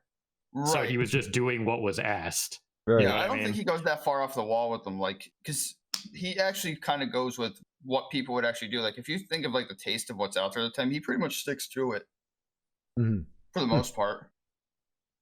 I'd love to one day. I don't know when the day is going to be, but I'm hoping that one day I could like find, like, I hope my life transitions to I could have like I could have a car in my garage that I work on myself. You know what I mean? And have time to do so. Like I could eagerly want to wake up in the morning, maybe work a little bit or something, and then go work on my car for a couple hours. Like I want to get back into like that a lot, but I can't. It doesn't make any sense right now. You know what I mean? There's a guy I'm trying to convince. My neighbor knows him. I'm trying to convince him. He has a Grand National sitting outside his house, and it's just sitting there. It's just sitting there. Apparently, the guy won't sell it. You'd fetch a pretty buck for those. I know. I mean, and it's not rusted out or anything. It's just sitting on gravel, so there's no rot to it. It's just, he said it hasn't moved since he's been living here, and that's been about 5-6 years now. He's like, I hasn't seen it move once. And I guess he's tried to talk to the guy to do it, and he won't sell it. Right. He just won't. Dr. City, I'm surprised you didn't buy an S2000. What am I going to do with it, right? You know what I mean? Like, that's the problem. I love them. I want one. But I can't. F22s, right? That were in them? Was it an F22? It was an F series, yeah. It was a 22, because it was a 2.2 liter, I think. Yeah, it was 240 horsepower, 2.2. Yeah. See, the only thing is, though, like, people have killed them for me. Like, I've seen too many turboed ones around here and built ones that it's just like, that's just I don't know, man. I love those damn things. They're awesome. I'm not a Honda person. I mean, yeah, I own my Acura, but I'm not a... You gotta, but to be a respect it for what it is. Respect it for what it is. Yes, you have to respect the technology of a vehicle from the year 2000 that did 240 horsepower, naturally aspirated in a 4-cylinder. You know what I mean? Small rear wheel drive, like even the 3000 GT, the VR4. All of the technology in that vehicle for its age at that time was phenomenal. For a Mitsubishi, nevertheless. If you can get a VR4, but no one had a VR4. That's the only issue. You know what I mean? I've seen maybe a handful, 2, 3. If you didn't have a VR4, unless you imported it. Yeah. If you didn't have a VR4, you basically just had a lead sled. And you got to figure, especially with constraints like on things like the Skylines, you have to wait like 20 years before you can import one from like the 80s. Like the R32s and 4s just became like legal to import. Like some cop in Colorado got like the first R34. The 34 just started, what was it, last year? Yeah. It was some police officer in like Aurora or something was like the first one in the United States to own it. There is one around here, Brandon, by us. I've seen it. I know someone that has a Skyline in a garage down. He's had it for a couple of years now. I don't know what year. I don't remember which one it is. It wasn't a 34. I guess it's or 32. Yeah, it's probably the 32. Yeah, 32 or the 33. I know someone has a 34 around here, and it's in Kingston. I know it is because I've seen it multiple times. Our 34s were like 96 and up, right? 96 to like 2002. Is that an art? That's the. I think so. Okay. 98 to 02 or something like that. Gotcha. Okay. One of those weird 4 years. Yeah, like that's a cool ass car. But see, I don't know. I want something a little different though. Like as much as I like those, I don't know what I'd want to do. I don't know. I either want to buy something that's designed from factory to be awesome and modify that a little bit, or I'd want to do a full blown conversion again. Like I'd want to do like R34 into a 240SX Sylvia conversion or something. You know what I mean? I want to do either. I want to do one or two cars from overseas, either an S15, a Sylvia, or I want to do a Scirocco R, a new one, like a newer, like a Mark, like a 13. Scirocco, okay. Yeah, Scirocco R, and do one of those. That's what I want to do from overseas. If I was to do something from overseas that we don't have in the States, yeah, that's what I would do. I don't know. There's a lot of cool stuff out there. I don't know. I'm also like I want something to work on, but then sometimes I like the idea of like, well, I like the idea of cars that are designed from the factory to do awesome things rather than you doing whatever. You know what I mean? Like if that makes sense. Like that holds some weight. Because like don't forget, I still like, you know, the really nice, quick, hooked up, you know, Integra or Civic, whatever. That's fine. But at the end of the day, there's only you have to put so much money into this thing, designed like especially if you put suspension in it. You have to build the suspension to either you're doing like a SCCA racing, right? If you're not doing SCCA racing and you're going on a track, you need a whole different kind of suspension to do that. You know what I mean? Like there's so many, you have to modify it for pretty much what you're doing, or you buy a car from the factory that's designed to do things too. You know what I mean? I don't know. But those new Corvettes, like I really like those, and I've never really been. Nice. They are nice. I never thought I would really like say that, but like the more and more I see the 8s, I'm just like. Because it doesn't look like any other Corvette. No, it's like an exotic it's mid-engine. Almost like they're just trying to copy and paste everything from Italy or something. Yeah, you could have like I'm not mad, by the way. I'm just disappointed. You have a supercar for under $100,000, or you know, no, not even 60 grand they start. Yeah, but I don't know if anybody would buy that. You'd want to get like the LS2 or whatever, you know, whatever they have. Well, right, but I mean, like even then, I mean, the big comparison with them is it looks like the Ford GT. Mm-hmm. Oh, okay, I see a Ford GT when I look at the new C8. Mm-hmm. I don't know. I can't even think about it. I don't have money to buy cars. What the hell am I even talking about? Plus, I sell cars, so it makes me hate cars even more, I think, sometimes. So I'm happy I'm not. I don't do it anymore. You don't even like cars anymore when you're around them. Like, I just like don't even care about them anymore. I'm just like, whatever. Or it goes one of two ways. Or you work at the dealership, like how I should say how I used to, and you see all the new stuff come in, and it makes you just want to buy a new car like every year. Mm-hmm. Yeah, I don't know. I'm like, I don't even know if I had like the money, I don't even know what I'd buy. That's like the crazy thing is there's nothing right now that I love enough that would make me be like, I want that. You know what I mean? Right. Minus things that are out of range or, you know, reach, things I actually literally, you know, could never be able to afford. I'm sure that's how everybody is sometimes, I guess. Yeah. I don't know, man. I know some people who definitely have the means to buy new vehicles and they're just sitting there like, I don't know what I want to buy. I don't know. I'm just going to keep fixing this thing. Yeah. There's nothing wrong with that either. There's some stuff I'm just not like into. Like I'm not into like, I've never been like a Porsche guy. Outside of like their high end stuff, like outside of like the GT3s and things like that, cars that you're not gonna get, but like 911, you know, Carreras, all that shit. Like I don't care about any of that. Like none of it. I don't like any of it. I don't know why. Yeah. No, I know. I just don't. Dr. Sexton was asking if you know anyone that rents garages to store a car. No, because I'm still looking for one for my Volkswagen. Because I hate that car. The wrap got ruined on it because of the weather. Mm-hmm. And I need to rewrap it, and I don't have a garage to put it in. So I'm not rewrapping it. So this year it's going to go back to its red instead of green. My GSX now sits at my buddy's house because the one I bought it off of, it was his car. And what happened was I kind of fell into a good position. Remember when Ford had the recall for the cruise control catching the trucks on fire back in like the early 2000s? Yeah. So what happened was the cruise control unit would short and cause a fire and set the trucks on fire. They apparently disconnected it from the dealership till they got the parts. And he was pulling tree stumps out, like not really deep ones, but like really baby trees. And the whole truck caught on fire and burnt in his front yard. Oh my God. So he had the car. He needed money because he needed a new car. So fell for me. I got lucky. I was like, well, I'll buy the car. They're not going to give you enough. That's how I ended up with that car. So the car sits in his garage. Right. Insane. Honestly, if I would sell my 18 Wrangler and get a brand new Wrangler. That's probably what I would do right now. Then you could do that. Which I'm not going to do because it's an 18, so it is kind of brand new still. But basically, sounds like effort, man. Right. What? So, Doctor, what are you looking to buy now that you need to store it in a garage?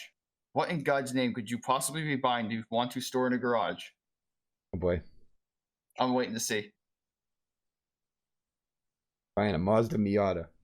Don't tell me a new one. He's hit don't that midlife tell me crisis. a new one. Do not tell me it's a new one. I'm going to disown you if it's a new one. If it's a new one, I'm going to disown you right now. Well, let me debunk that right now because we all know it's a new one because he doesn't shut up about it in Discord. It's a new one. Yeah, but I mean, all right, but let's be honest. It's near impossible to get a Mark IV Supra. You're not wrong. You are not wrong. 100% not wrong. However, I know 4 people that have one. But it's blasphemy of what they did to the new one. It is a BMW with a Toyota badge. Right. This is gonna get bad. I feel like this is gonna get bad real quick. I'm bracing. Oh, Brandon, wait. Just hold on. I'll make it feel even better. Hold on. Well, I will. Don't you worry. You gotta find the Mark IVs. They're hard to find. You can find an easy one that's not turboed easily. A lot of them are already modified. Is like the rough part with it. If you can find a turboed one with a 2J in it, then yeah. Mm-hmm. I've ran a new Supra, and this is why I don't like them. For what you pay for them, I could find 100 things better to buy.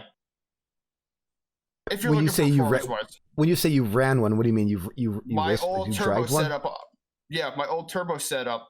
And Dr. Sexy Time probably knows the kid with the red one that has all the black stickers on it. He saw the rear end of the Volkswagen very hefty on my old setup before my new turbo.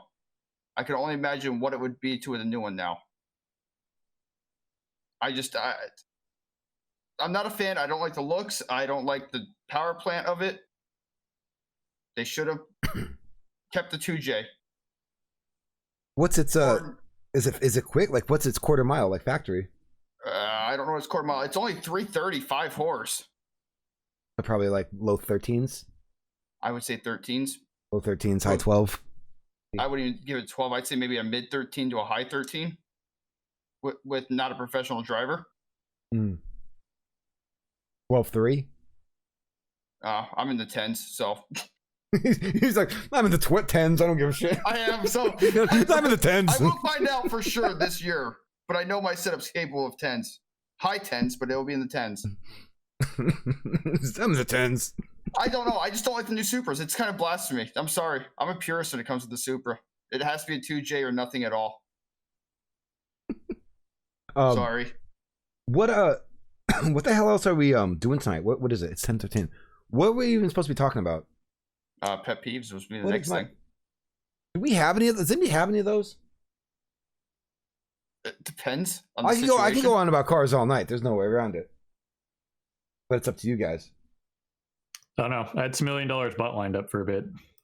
Give us one of those. I want to hear one. I want to hear one. Yeah, let's go with those. Well, I choked it. All right. So for those of you who don't know, $1 Million Butt is a fantastic card game by the guys over at RyuZ28, guys who do Red versus Blue, Ruby, and all kinds of other amazing content. And I decided to finally buy their card game because they had a whole web series on this where they would like act out like a couple of these things. It's on YouTube. Check it out if you want to. But basically, we could play the card game for real, but since we're not in person, it'd be a little bit harder. It's easier to just grab a scenario and talk about it as it is. So well, let's just see what's in the cards here. Some of them can be kind of hit and miss, so we'll probably end up doing a couple of these. Okay. But usually they're fairly interesting, at least talking points, for whatever. I did a bunch of these, like, for example, when I was doing classic raiding in Warcraft and my guild was just standing around again. It's like, well, I got time to squeak in like $5 or $6 more million butt, so here we go. So let's just grab a card and see what we got. Oh boy. All right. $1 million butt. Anytime you copy and paste something, you can only use a unicycle for transportation. Done. Wait, As long as it's not winter, done. Hold on. Wait, for the day or?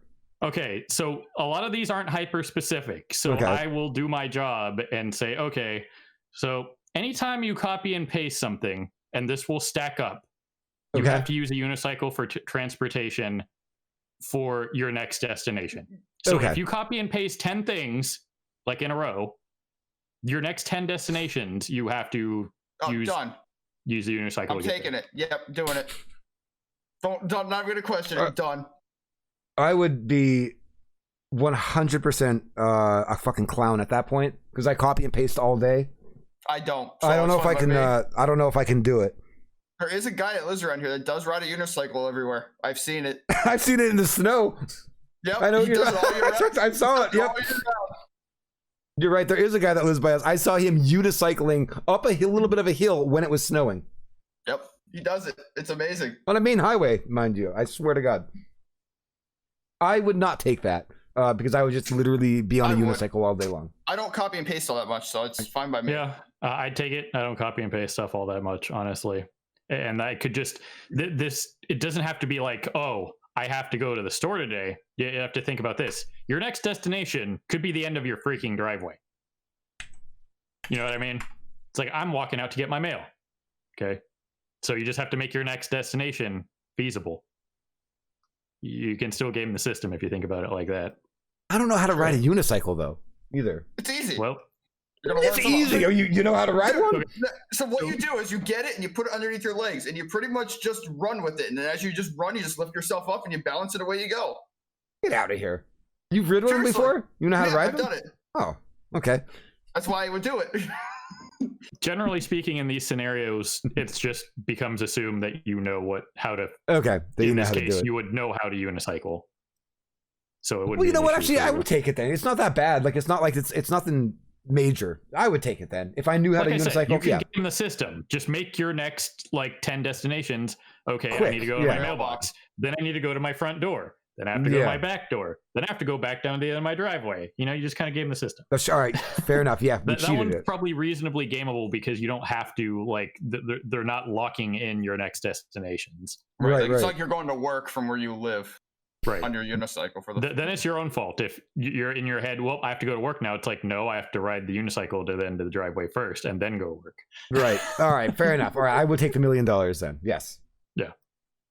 I'm a millionaire. No, this one's actually not bad. So this one raises a different kind of conundrum. $1 million, but when you bathe, whenever you bathe, something you own breaks. I own a Volkswagen. There's nothing new with that. Something I own. Oh, but it depends on what it is.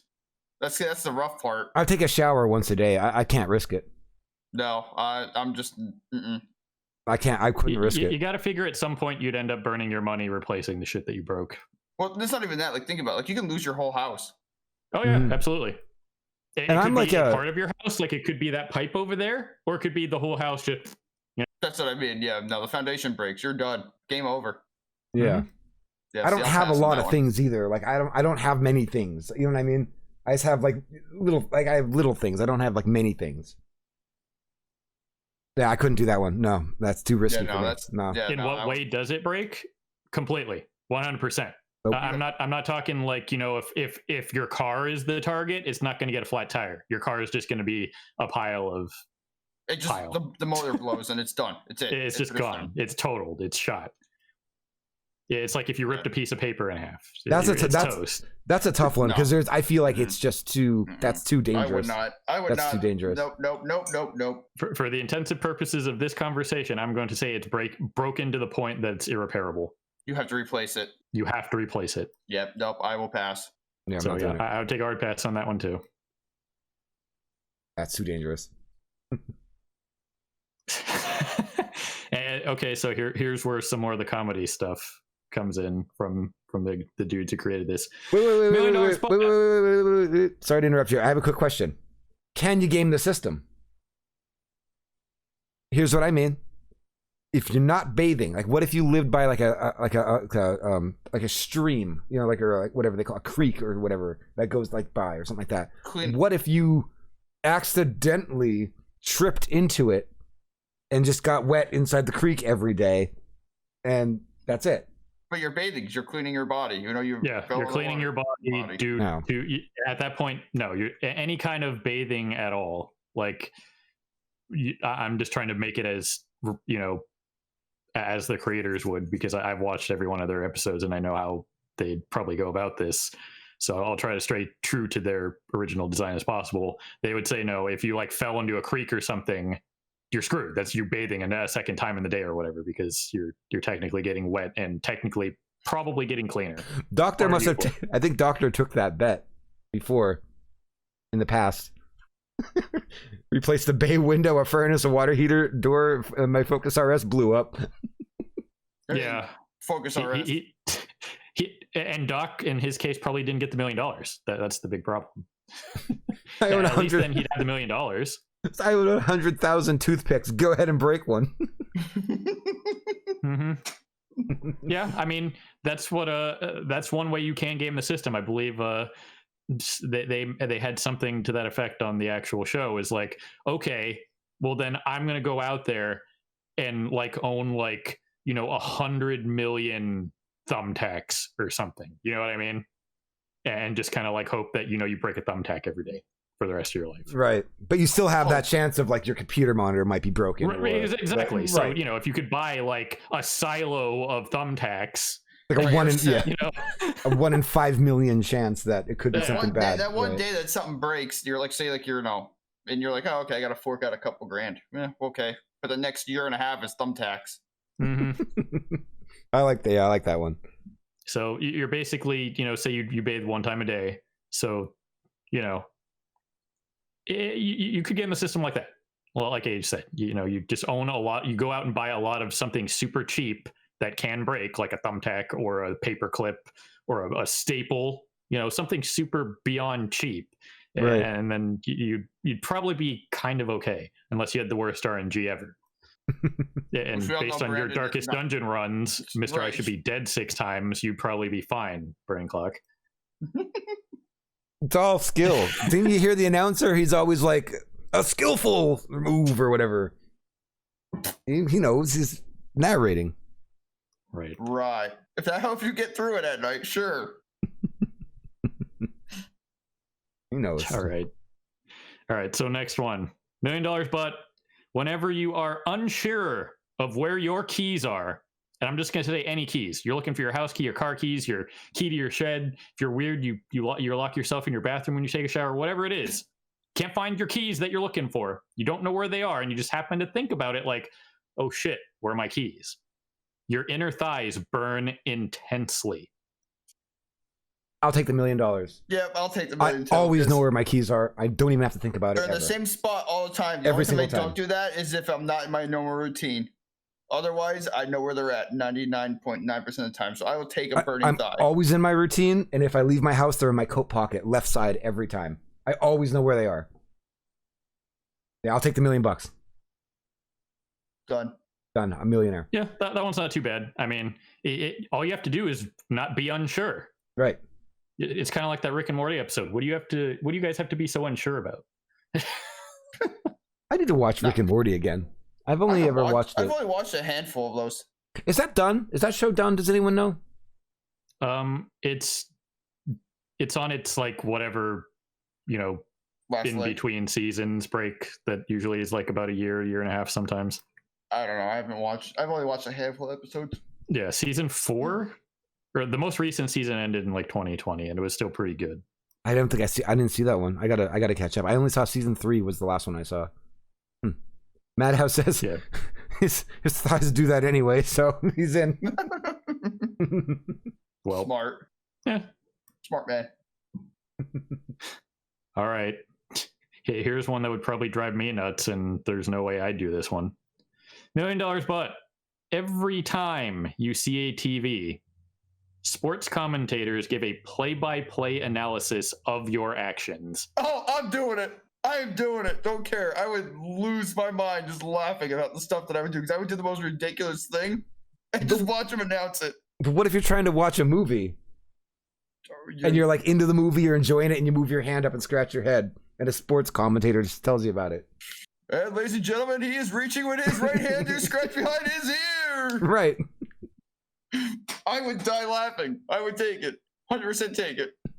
And keep in mind, for the sake of these, I'm going to say the rest of these are for the rest of your life. I'm fine with that. Screw it. Whatever. What it is.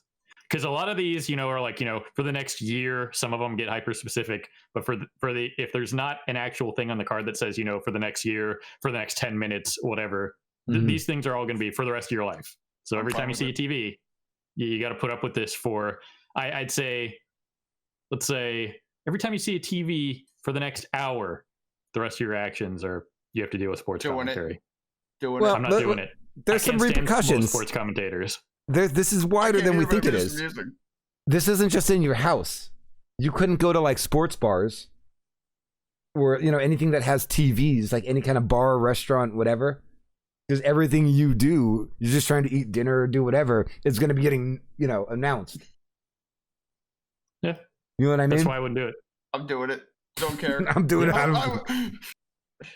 Just pick up the peas. Oh, the peas hit the floor. You go into Best Buy, you're done for. You know what I mean? You can't even look straight ahead. Hey, man, just be glad it's not a sports commentary of your inner thoughts, because that's one of the cards. Oh, God. Oh, man, that'd be ridiculous. That would be horrible. Like, I don't know. That'd be a funny way to live life. I'm sure there's a movie about it. I'm sure there's tons of movies about that stuff. But could you imagine? Probably be on people's hit lists at a certain point. Oh, boy. You know what I mean? Oh, yeah. If it's in your own house and you can deal with it, it's fine. But right. That out in public, you take a look at a TV on like a bus or something.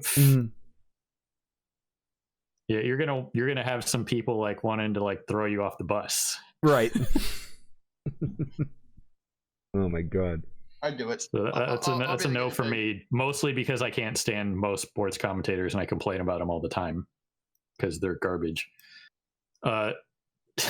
All right, and this one's actually pretty good. This one kind of goes hand in hand, pun intended. $1 million, but every time you shake someone's hand, you have to eat one of your own body parts. It will grow back. Oh. I'll do it because I don't shake anyone's hand really, so I'll do it. Yeah, just don't shake hands. It's funny to think about this one as it is. Just don't shake someone's hand. Just do a different greeting, like Japanese bow or just anything else. Hey, how are you? Don't shake hands. Little knuckle bump, elbow bump. Don't shake hands. That one's pretty easy avoidable. I think it's an easy million. Just fist bump. That's you can game that one. Oh yeah. That's a big loophole on that one. Mm-hmm. Yeah, I'm in. Especially now that no one wants to shake hands because everyone's petrified of a virus. Right. It's easy to make. That's easy money. Get right past it. Handshake and a snack. Use a finger. Right. Yeah, just think about it, because then at that point it's like, okay, you just have to constantly like cut off your pinky or something. Right. Or you don't have think about it this way. You don't have a choice. You don't have a choice of what body part it is. It's just, whatever part of you let's just say for the sake of this, let's remove pain from the equation just for this. Okay. So the piece of your body just flies off. So like, all of a sudden your foot is presented in front of you and you have to eat it. On a gourmet silver platter with a lid. Right. It's so weird. Go, this is our fine cuisine of foot. It's so weird. Yes. Excuse me, sir. We shake hands in this country. Well, excuse you, sir, but if I do that, I'm going to literally have to put my foot in my mouth. Yeah. That's so weird to even think about. Your leg falls off. I just Yeah, like, because, you know, it just depends. It could be anything. And can you imagine, like, just your elbow falls off and you're waiting for your elbow to grow back and you kind of just have to hold your arm together manually? Right. You're just like, Madhouse. get the duct tape out. Eat a dick, literally, yeah. Yeah. It's an appetizer portion. Oh, it's fantastic. Oh, man. This is great. That's a good one. I want to know. I do want to know what people's pet peeves are. That like has me intrigued for like 2 hours now. I do. Do you guys have more of these? Let's do a Yeah. couple more of these, and then let's end the show with some pet peeves. And we all know what docs is. All right, we You can know, do that. we can go into that. So let's do 3 more of these, and then go into pet peeves. All right, So got this it. is- Done. So All right. this is the roast Dr. Sexy Time night, huh? Well, I mean, he's here. I have to make fun of him. That's just a rule. I mean, I'm sure. All right. So we got 3 more of these. So $1 million butt. Whenever you accidentally fall asleep, you have to walk barefoot through a giant pile of Lego blocks. That's terrible for like new parents, by the way. Just saying. I feel like I need to define accidentally fall asleep. Like, okay, let's say for this, you know, you're like watching a movie or something and you accidentally fall asleep while watching a movie. That kind of thing where you don't mean to, like, Okay. you're not getting into bed with the Yeah. express purpose, or like, you know, if you're like a trucker or something and you're literally leaning your, you know, whatever situation where you're purposely saying, I'm trying to go to sleep right now. Gotcha. Okay, so it's like, yeah, you're watching a movie or whatever the case, or you're like just sitting in a chair and you just doze off. Yeah. Okay. I'll take the $1 million because honestly, I very rarely randomly fall asleep while watching anything. I fall asleep, but I don't know if it would be a really big deal to step on Legos. I mean, That hurt. I mean, That hurts. it depends on how, like, how they're placed. Like if they're on how the they're placed, sides, and this says a giant pile, so one would assume you're going to be sinking into it a little bit too. So that could get annoying. I don't accidentally fall asleep a lot, so I'd probably take it. But Yeah. I'd be more concerned about cleaning up all the freaking Legos in my house. I'm taking the $1 million on that one. yeah, I'll take the money. I'll suffer with it because I don't fall asleep all that much without meaning to. You could just resell the magic Legos that you get, man. Just, Right. you know, that just pops up. These are all like magical, weird genie shit things that how this happened. So these Legos, you could just, you know, walk through the pile and then, you know, sell some Legos. Simple. I got tough ass feet. I just don't want to do it 3 times a day. Yeah, I never had any issues stepping on Legos. exactly.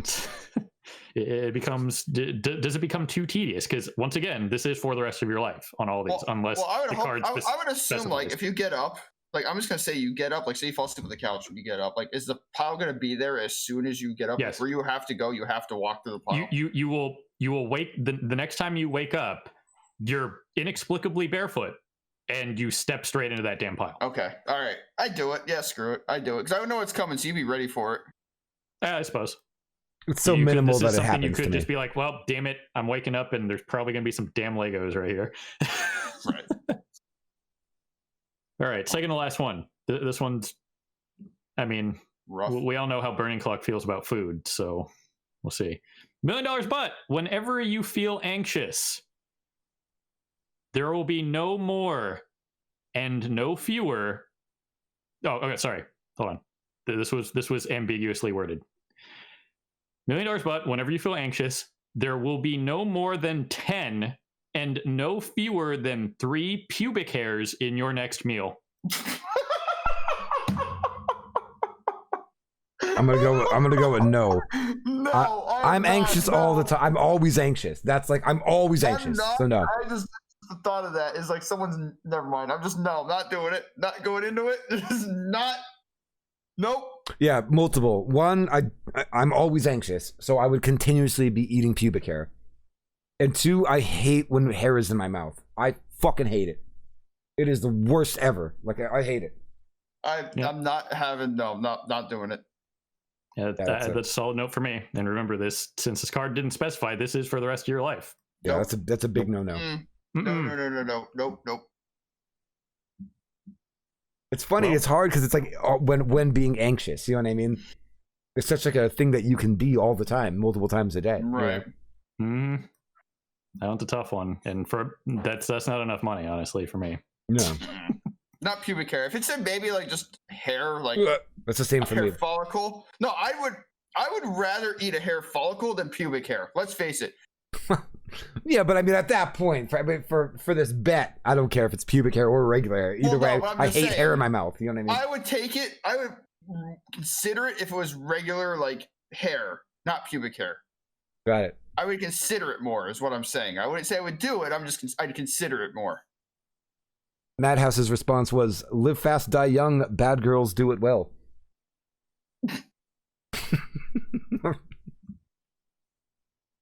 I like it. Confucius over here. All right. So anybody who's in retails, I don't know how they're going to feel about this. Oh God. I'm just going to say that the consequence card is 2 words. Boy. So I'll let that sink in for a second. So anybody in retail, I probably wouldn't take this honestly either. But anyway, last $1 million of this me being on off course, of course, for this week. Till next time, because I'm going to do this every time I'm on the show, at least a little bit. $1 million, but every time you see a store having a sale, you orgasm. Done. I'm in. I could deal with it. I'm okay with it. Completely in. Right. Just walk around pantsless. Call it a day. You're done. Finished done. Who cares? I'm in. I'll deal with it. I'd have no problem with that. Just be constantly pantsless. Yeah, just why not? Sans pants. Right. Because it's either I'm going to do a boatload of laundry and go broke with soap, or just orgasm and just be like, okay, next couple feet, let's go. I would do it. I don't care. It'd be great. Madhouse. Nope. Doctor, hell of a white Christmas. That'd sure be one way to get people out of your way on Black Friday shopping. Mm-hmm. Or anywhere, if that matter. I mean, you'd probably learn to adapt over time. You could probably... It would never get old. No one would know. That. No, but no one would know. Like, you eventually find a way that no one would have any idea what's going on. You wouldn't, you know what I mean? Standing in line, going into Best Buy because you got to go buy something. Next thing you know, you see a Memorial Day sale on their window. Yeah, badass. If you pick up the Sunday paper, you might as well just take it right into the bathroom. Well, no, because then there'd be the guy that sits there, like the guy that, like, when you walk into Best Buy is like right behind the front door, and he's in like that little booth, and he's like, "Oh, hey, welcome to Best Buy. How can I help you?" And you just see Memorial Day sale, and he'll just be like, "You'll orgasm." And he'll be like, "Not again, Bob! Get the squeegee." The squeegee. It's the window. What the heck else? I'm thinking Imagine Bob having that job. Bob the window squeegeer. We created a whole new job with this card. Because I'm sure there are millions of people worldwide that would take this bet. I would take it. Yeah, I would. I would take it. I think it'd be interesting. No, Just make sure you'd be the poster child for hydration checks. Yeah. God, I like it. I think it's fantastic. That's great. That is great. Oh God, I like it. That was fun. I like those. I like those cards. The first $1 million bud on off course, of course. That was more in the future. That was I a like great it. one. That was a great one to end on. I like that one. Oh, what do we got? I had no hesitation though for that one. Like, we didn't even hesitate. As soon as he finished it, it was like done. Done. I'm in. I want to know pet peeves. I just want to know what are the ultimate pet peeves of everybody. I feel like I have 5,000, but I'm having a hard time thinking of one. If that makes sense. I can think of one for you right now. 100% right now. I can think of one for you. That I have? Yeah. What's that? Because you yell at me all the time for it. You don't read the goddamn dialogue. 100 fucking percent. Yes, 100%. Here's one fucking pet peeve. Oh my God, yes. One pet peeve. Holy shit. This is different because I know you, so it's different. It's different. Right, I know, but it's still. If you're a streamer and you're streaming a video game that has a lot of dialogue and there's nothing else. The whole game, let's say the whole game, it's just all dialogue. You gotta read the dialogue. You know what I mean? You just gotta read it. Just read the dialogue. He's there. Blue Kid's playing near Automata with these dialogue parts that are like emotionally crushing and good, and he's just there on like this. I swear to God, he's sitting there like this, and his controller. I know it. I can feel him hitting it because it's fucking shooting across the screen. Like, not only can I not read it, but you're not reading it. You're missing the fuck out. You're missing out. And oh my, it was driving me crazy. It drove me fucking crazy. The best part was you asked me what did it even say, and I summed it up, and you're like, "Fine, you'll get a pass." Oh my God, it drives me. It was just insane. It's absolute insanity. I love it. That's why I said it, because I knew that would set you off. Oh my God. Speaking of stuff like that, though, something I will say to that end, since I do try to read out loud as much as I can in, say, like a Persona stream, but there's a lot of fucking dialogue in those games. There is. So I have to pick and choose, otherwise I'll lose my voice. Right. However, I will say when I did my New Game Plus stream, I was just reading it myself really quick, just like as a quick refresher, and I would just go as fast as I could read. From the first playthrough to the New Game Plus playthrough, not reading stuff out loud on stream, and then just kind of like reading it as I was, but I still let all the cinematic stuff play. 80 hours I saved. Wow. Yeah, that's pretty good. I did save a lot on combat and fusion time. The difference between New Game Plus and that was 80 hours. That's a lot of time. Not doing fusion. Fusion is a lot of time spent. A little bit longer on the combat, obviously, because on New Game Plus you're just blitzing through everything with your super power, overpowered persona, even on the hardest difficulty, and not reading everything out loud, A, and B, just as fast as I can read. That was as fast as we're going. 80 hours. That's crazy. Nuts. That is nuts. Doctor said you should have streamed while Shadowlands, then he has no idea what's going on in that game at all. Yeah, I know what's going on. I don't read every single quest because most of the quests don't have anything to do with it. I know what's going on based on what the major characters are saying at this point, which it is what it is. Madhouse's pet peeve is people. He's going to kill his neighbor. It's not bad. Yeah. People, yep. I have a lot of them. I just got to think of them. I definitely have a lot. I hate people who can't. The one I will say that drives me nuts is people that are driving, but they don't. People driving. What I mean by that is people who turn around and have a vehicle and they can't judge it to save their life. Like they back out a Honda Civic out of a parking spot and it turns into a 13-point K turn like a Mack truck. That drives me nuts. It kills me. People that drive in the left lane, going 65 in the passing lane. In the speed limit, yeah. Do you ever see, do you know what's probably a pet peeve of those people? Me. Because I'm the guy that's already going 90, and I see them in front of me from about a half a mile away, like on the interstate, and I know that they're going slow, and I purposely go as fast as I can to get as close as I can, and then put my brakes on, just to let them know that I came at them that fucking fast. Get the fuck out of that lane. Get out of the lane. Move over. And I will go so fast at them, like, I don't care.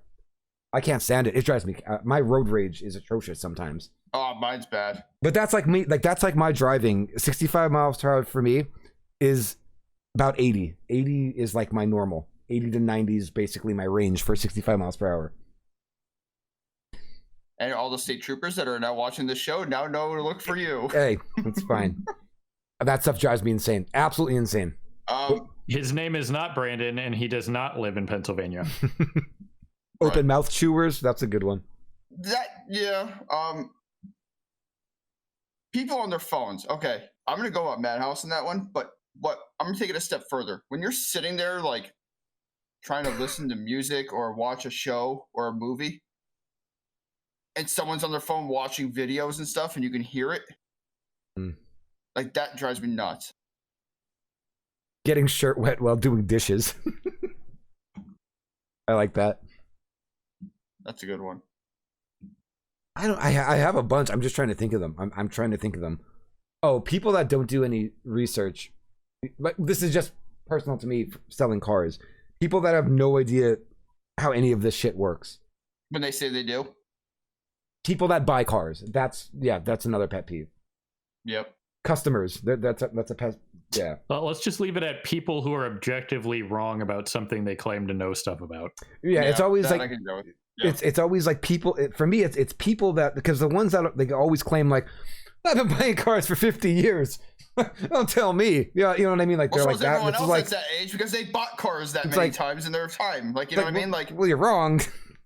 well, Brandon, that's like any of us saying, like, okay, like, you know, we've been buying cars all these. I mean, myself, I've been buying cars since I was 16. So 15 years. I can turn and say, oh, I've been buying cars for 15 years. Well, no cap. You know what I mean? Like, we all bought cars. Like, it's not like anything new here. We bought cars. My favorite was the ones that I know someone's selling cars. I know how this works. Or I've sold cars. I know how this works. Well, back then, maybe. Not anywhere near now. I'll deal with it to like some degree, because like a big part of me understands that people just don't do it every day. So like they're not around it. You know, they don't understand a lot of the stuff, you know.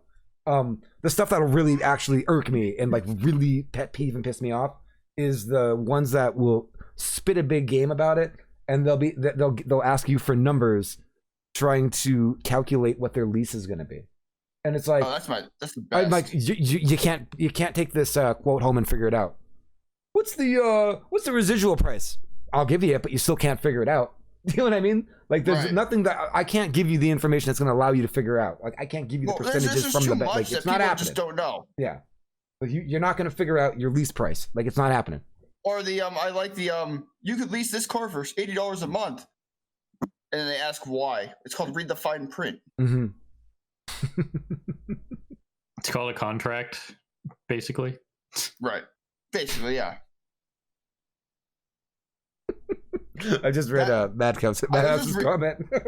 Yeah, that disturbed me. Thank you very much. I have to have more real. Don't you have any? What's your pet peeves? You gotta have a bunch.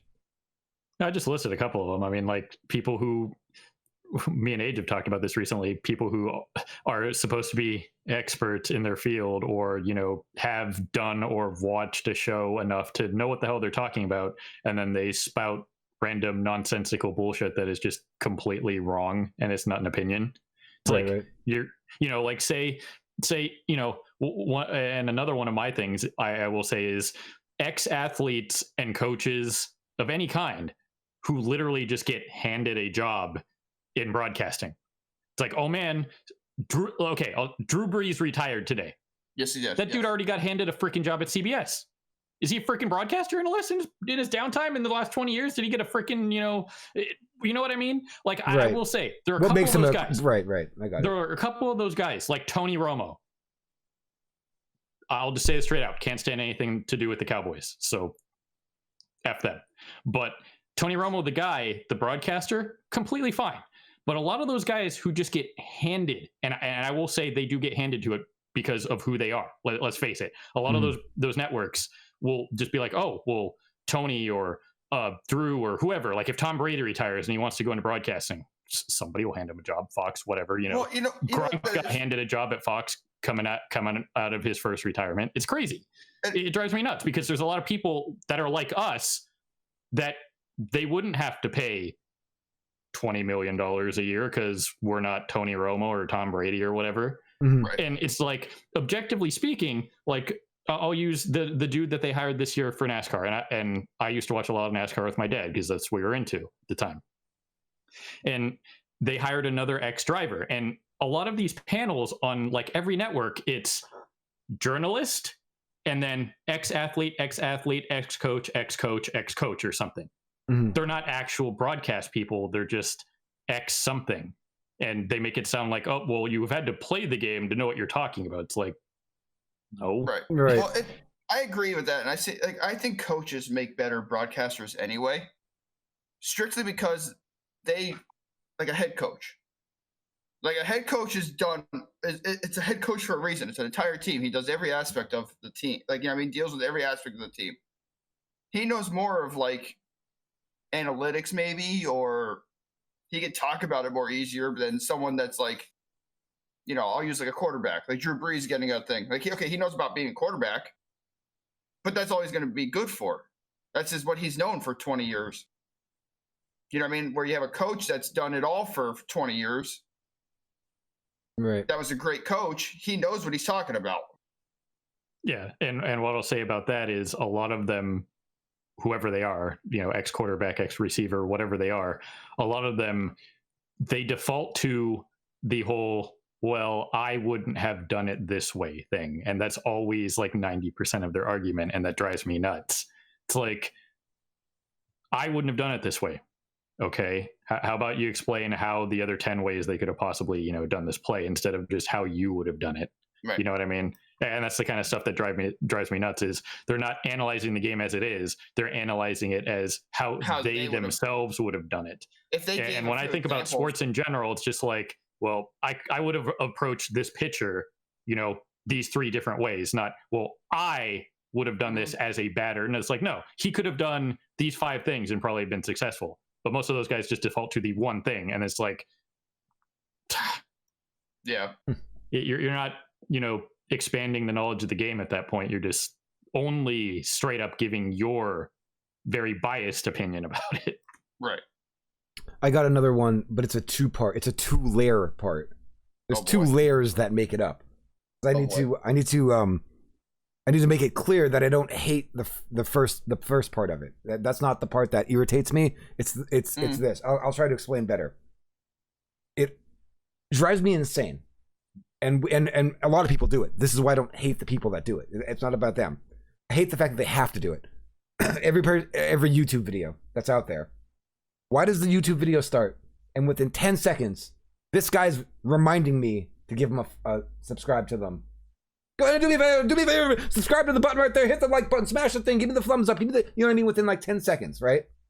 I don't mind them that they're promoting the stuff. That's not what bothers me. What bothers me is that he needs to say that because that's how you actually get it. If you don't say it, right, people actually won't do it. Like realistically, they don't. So my pet peeve is that part of why the fuck as a species of people do we not at this point understand that if you like something, just subscribe or like or follow? Why do people have to keep reminding people to make them do it? You know what I'm saying? Like, why do we have to keep reminding somebody, oh yeah, he told me to follow, right, I should have did that. No. Why don't you just know to do that in the first place? Like, I can understand the promoting thing, like, at the end. Like, at the end of a video, like, I can understand that. Like, you know what I mean? Like, if you're at the end of a video, you're like, okay, hey, if you don't enjoy the video, you want to see more, like, that. Like, you know what I mean? Like, at the end of it. Not right bam in your face right in the beginning.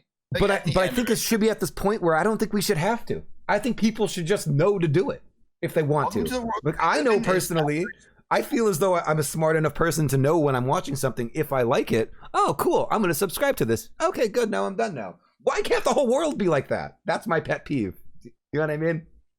He was like, I'm just going to, I'm leaving it because I can say something and I'll probably tick up a lot of people. That's fine, piss them all off, who cares? Basically, people are stupid and they don't know what to do with it. They don't know how to do anything. You really do have to remind, like, how to do it. People won't do things unless they're told to do it or why to do it or how to do it because they just can't figure it out for themselves anymore. It's very true, and that's my pet peeve. It's not asking for it because you have to ask for it or else you don't get it. Like that's how that works with YouTube. Do you know what I mean? You have to. I don't blame anyone for asking. I'm mad that you have to. Like that's like, you know what I mean? That's a weird one, but it always drives me crazy.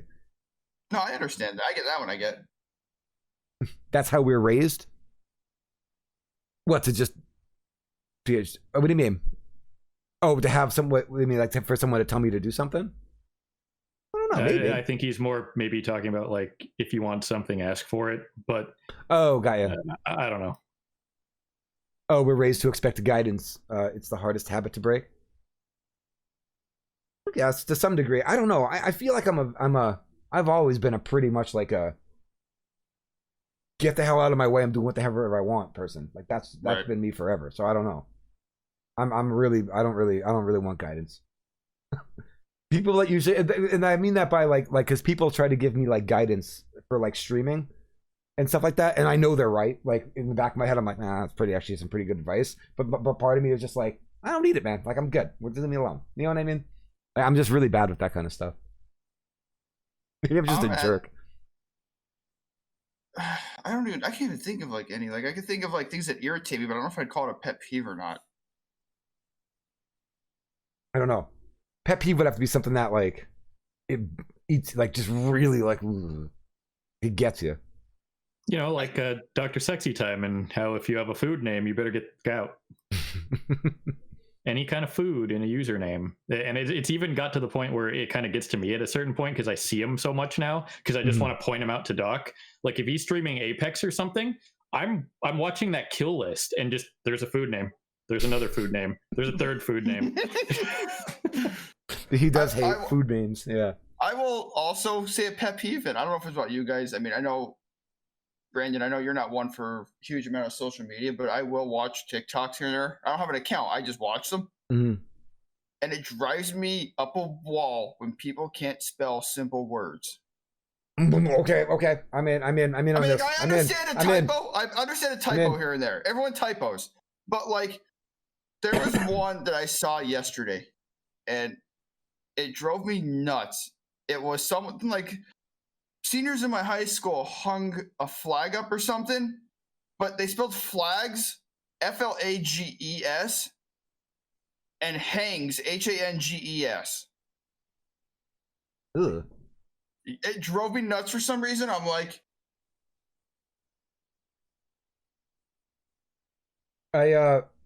I forget what it was. Somebody wrote that, and it was somebody in my when I was streaming one night, and they were telling me something, and they wrote like that's cool, but like or that's something. I forget what it was, but they spelled like THT, and then something else, and I looked at it, and I'm like focused on the game, and I look over, and I was like, what those THT? What does that mean? And they're like that. And I'm like, what do you mean that? And they're like, THT. I'm just abbreviating that, and I'm like, just spend the extra fucking half a second and put the A there. That drives me nuts. Just put the fucking A there. I don't get like, that. Like, quit shortening everything. I can't. Like, I can't. Drives me nuts. There's a pet peeve. I'm yelling. That's a pet peeve. There we go.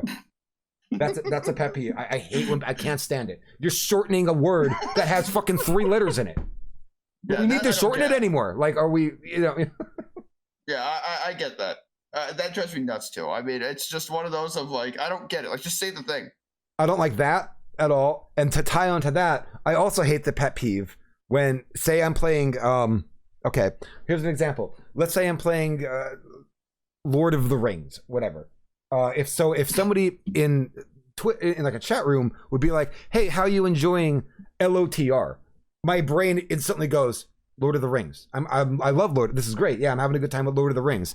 If I look over and it's like, hey, dude, did you ever play MGS at 5.7 or MGM7 or MGMG6 or something? You know what I mean?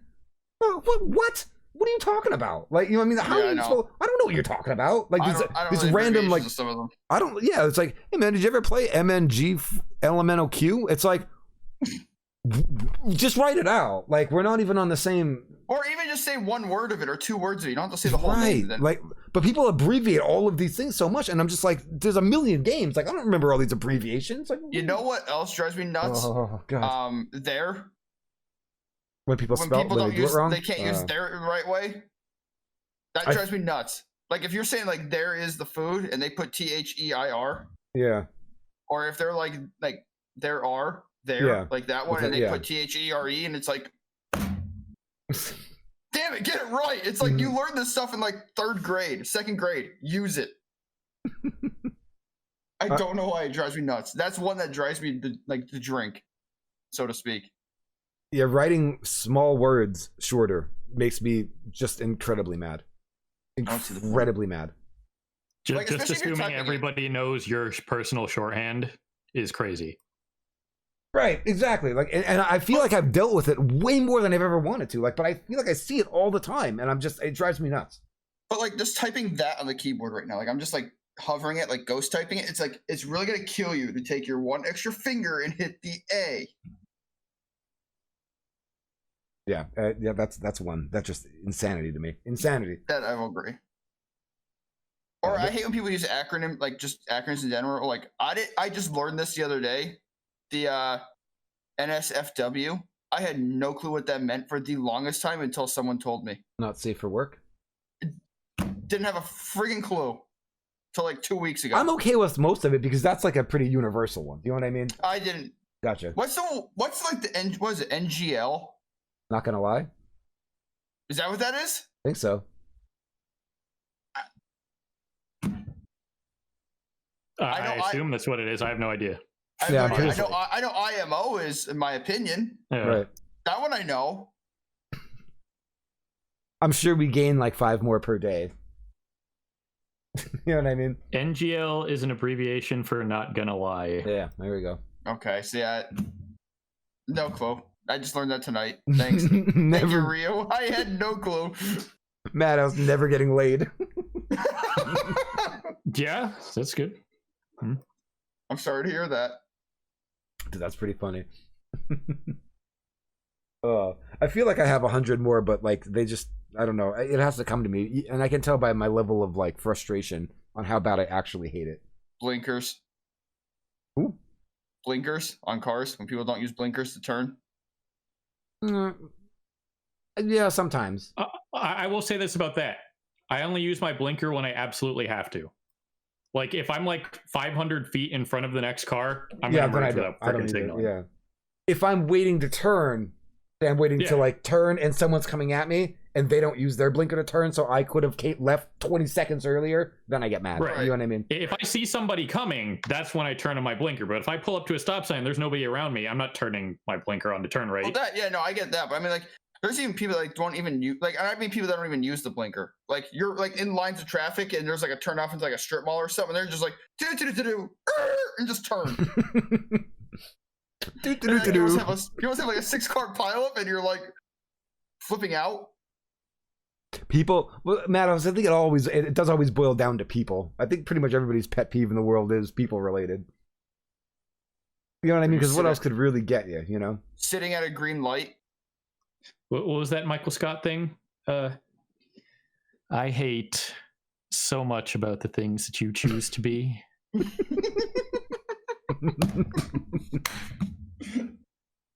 Yeah, I like that too. I don't know. Man. People have different tolerances with certain things, and I guess I don't know. I'm more of a vocal person. I just very much am. I very like when I get like agitated or something really pet peeves me or bothers me. I'm instantly like there. I'm there. You know what I mean? Like I don't even want to be. I don't mean to be, but I'm instantly there. Like I'm mad instantly. Like I can't. I don't know why. So I was looking at the chat and Driver said nature's pretty annoying. All I thought about when I read that was, damn, nature, you scary. That's all I thought about. I feel like I at least I know like with me for sure. The people thing is a problem. This is probably why I shouldn't stream. Period. Or sell cars. I shouldn't stream. I shouldn't even do these things. And this is why I'll never have do anything bigger, in this industry, because I can't deal with shit. Like I can't deal with people. I was just thinking about it, and it was like, I think I just pissed somebody off pretty bad the other day on my stream. I don't even mean to. I think I at least openly piss off at least one person a night. At least. You do. Yeah, there's times that I think people sometimes. Absolutely. I think it's the way they say it. Because I think there's times that like, you'll say like they'll say something, and you can see it get right underneath me. Right, and then you just go off, and then all you hear is either they don't say a word, or they're like, "All right, yep, have a good one." Yeah. I definitely pissed a kid off the other night. I've seen it. You know exactly what I'm talking about. Because some kid was saying something, he's like, "Okay, bro, have a good stream." Yeah, I pissed him off. Yeah. Yeah. Well, he was backseating. He was back. Meant to be mean, like if he was trying to be sarcastic or anything, but just the way he said it, I can understand where you got it from. He kept backseating me over and over again. After I, said multiple times, like, I'm going to do what I want. It's okay. This doesn't matter. I'm not going to die. Everything's fine. Just kept going. All right, let's go. You know what I mean? Like, it's just. We've had a discussion about that with backseat gaming. There's a difference between like giving like opinions or like an idea, like especially if you ask for it, or like if you're not sure, Like I can understand, but like when someone says like every single time, go here, you should do this, you should go here, you That's should do what I this, don't like. do this You in should this do order. this. You should do this. This will make your life easier. Why aren't you doing this? Yeah. Why don't you yada yada? Because it doesn't fucking matter. That's why. Because it's not an accomplishment, right? Because I'm not winning an award for doing it that way. I'm not getting money to do it that way. Like nothing is helping the world if I do it the best way possible. It doesn't matter. Shut up. Like that. That's why. Right. That I can understand. So that's one that gets me. I don't think people understand that you're cruising on dumb luck, and that's just how it rolls for you, man. I don't understand why people think I know what I'm doing. You don't know. It's like some people actually think I'm like okay at things. It's like no, I'm not. I'm really not. Like they're like, can you give me advice? You don't want it, man. I'm telling you, you don't. But like even then, like Ryu, like even your streams, like playing with the Persona games, like I really don't see many people try to tell you which way to go about it. Like with your Persona streams, I really don't see it. I will say there is a guy in there that comes in every once in a while, and like he has said some things, and Age has gotten on him about it because he did kind of spoil some stuff on P4, and he's just one of those kind of guys. But like, let's use this for example. Like in that game, there's a lot of personas that you use for you're not actually going to use it in combat, right? It's just carrying stuff for later, basically. And it's just like, well, why are you doing this? This persona is not meant to design to this. And I was just like, dude, I'm not going to use it. That's why I'm using it to carry over to something else. You know what I mean? In the case, the abilities it has and stuff like that. Exactly. It's like I didn't build it this way because I'm not going to use it. You know what I mean? Or you just did it just so when you get to that level point with it, you can fuse it in order to give traits to something else. And there are a lot of things in games that you're just not going to use, like in the actual thing. You made it to make it. Like say you're playing Minecraft or something, and it's a mod in Minecraft. It's like, okay, I have to build this thing to unlock this thing. Well, why wouldn't you build this reactor this way? Because I just built it to unlock this thing. You know what I mean? Right, so sometimes you just have to make something to unlock something else or use it later down the line or something. It doesn't mean you're gonna it doesn't mean that every, in this case, persona that you make, or every, say, like team comp that you make in Darkest Dungeon, you're going to use it in every possible situation. Or you're going to use it at all. You could just be using it for this boss only, and that's it. Right, or like in the case of like I'll keep with Persona, you use some of the personas just to have it unlocked, so you can use it down the line if you needed to for a fusion or something. I mean, hell, like two of my endgame persona are like super like Fortuna. She's my favorite one in the series. Fortuna and RyuZ28 are my two favorites. RyuZ28 super high level. Fortuna, you can make her at level 30, and I just carry her to 99. Right. That's it. Random Rob says, what? They all must be perfect. Yeah, they all must be perfect, kind of like when Burning Clock was playing like Diablo, and people, it was always funny. Like Driver knows, he knows all the people I'm talking about that would like come in the stream. Why aren't you using this as a necromancer? It's like, my personal response to those will always be, I can't stand the meta. That's probably one of my pet peeves. Yeah, the meta. To just go back to that, I can't stand meta culture or using the term meta, or how can you go against the meta? Easy, because I know how to make other things viable. Right. Yeah. Well, even that was like, I'll agree with that. Like I also don't like I can use WoW for example, and I know for a while, what was it? The Ice Mage there for a while was stupid powerful. The Arcane Mage was stupid powerful. I think it depends on when you were. Yeah, it's. It's been a while, but at one point they were, and the thing was like, I turned around like even doing my first WoW character was a warlock. I did a warlock. I did an undead warlock, and I remember, and I did demonology, and everyone's like all like my buddy, and like he was in a guild at the time, and he was like kind of like going with me, and he didn't care. He wasn't one of those like, oh, meta this, meta that. He just did whatever build he felt like it, and like eventually I got to the point where I would join the guild, and he was like, all these people were like, why are you using demonology? Why are you using demonology? It's this, use this. I'm like, because I just want to do something different, and I don't really care. I just want to do something that it's like, Diablo. You have like a character, and it's like, okay, he has this set of skills. Well, I want to use these skills with this. This sounds better to me. This is what I'm going with. I'm using it. if you ever want to see how many people actually do that, wait till a game like an expansion's coming out. So like the new World of Warcraft expansion, before it even comes out, go on Google and type in best melee DPS, best range DPS. They sit there and they simulate stuff. You'll see hundreds of videos. I'm never gonna buy into that, because at the end of the day, you know who the Sims are for? The people who make money playing the game. Mm-hmm. The top 1% of people that are pushing the bleeding edge of content. The average person, right? Your spec does not matter. Right. I don't care. You matter the most. The player is going to matter the most. Whatever you're most comfortable with is what you're going to do. And I've mentioned this before, and now that I'm on here, I can just say it on his stream. When Burning Clock, when they first brought over like cross-realm rating stuff in Warlords of Draenor, he needed like melee DPS one night for his like guild raid, and they invited me, right? And I went in there, and I wasn't trying very hard. You know, I brought some consumables, whatever. And your whatever it was at the time, Paladin was like super flavor of the month, like DPS, right? Paladin, and he was like your guild politics. That's a freaking discussion for another time. But he was your DPS lead, and I was outperforming him. And he literally turns to the guild master in whatever we were, TeamSpeak, Discord. He's like, "Hey man, I thought you told me rogues were garbage."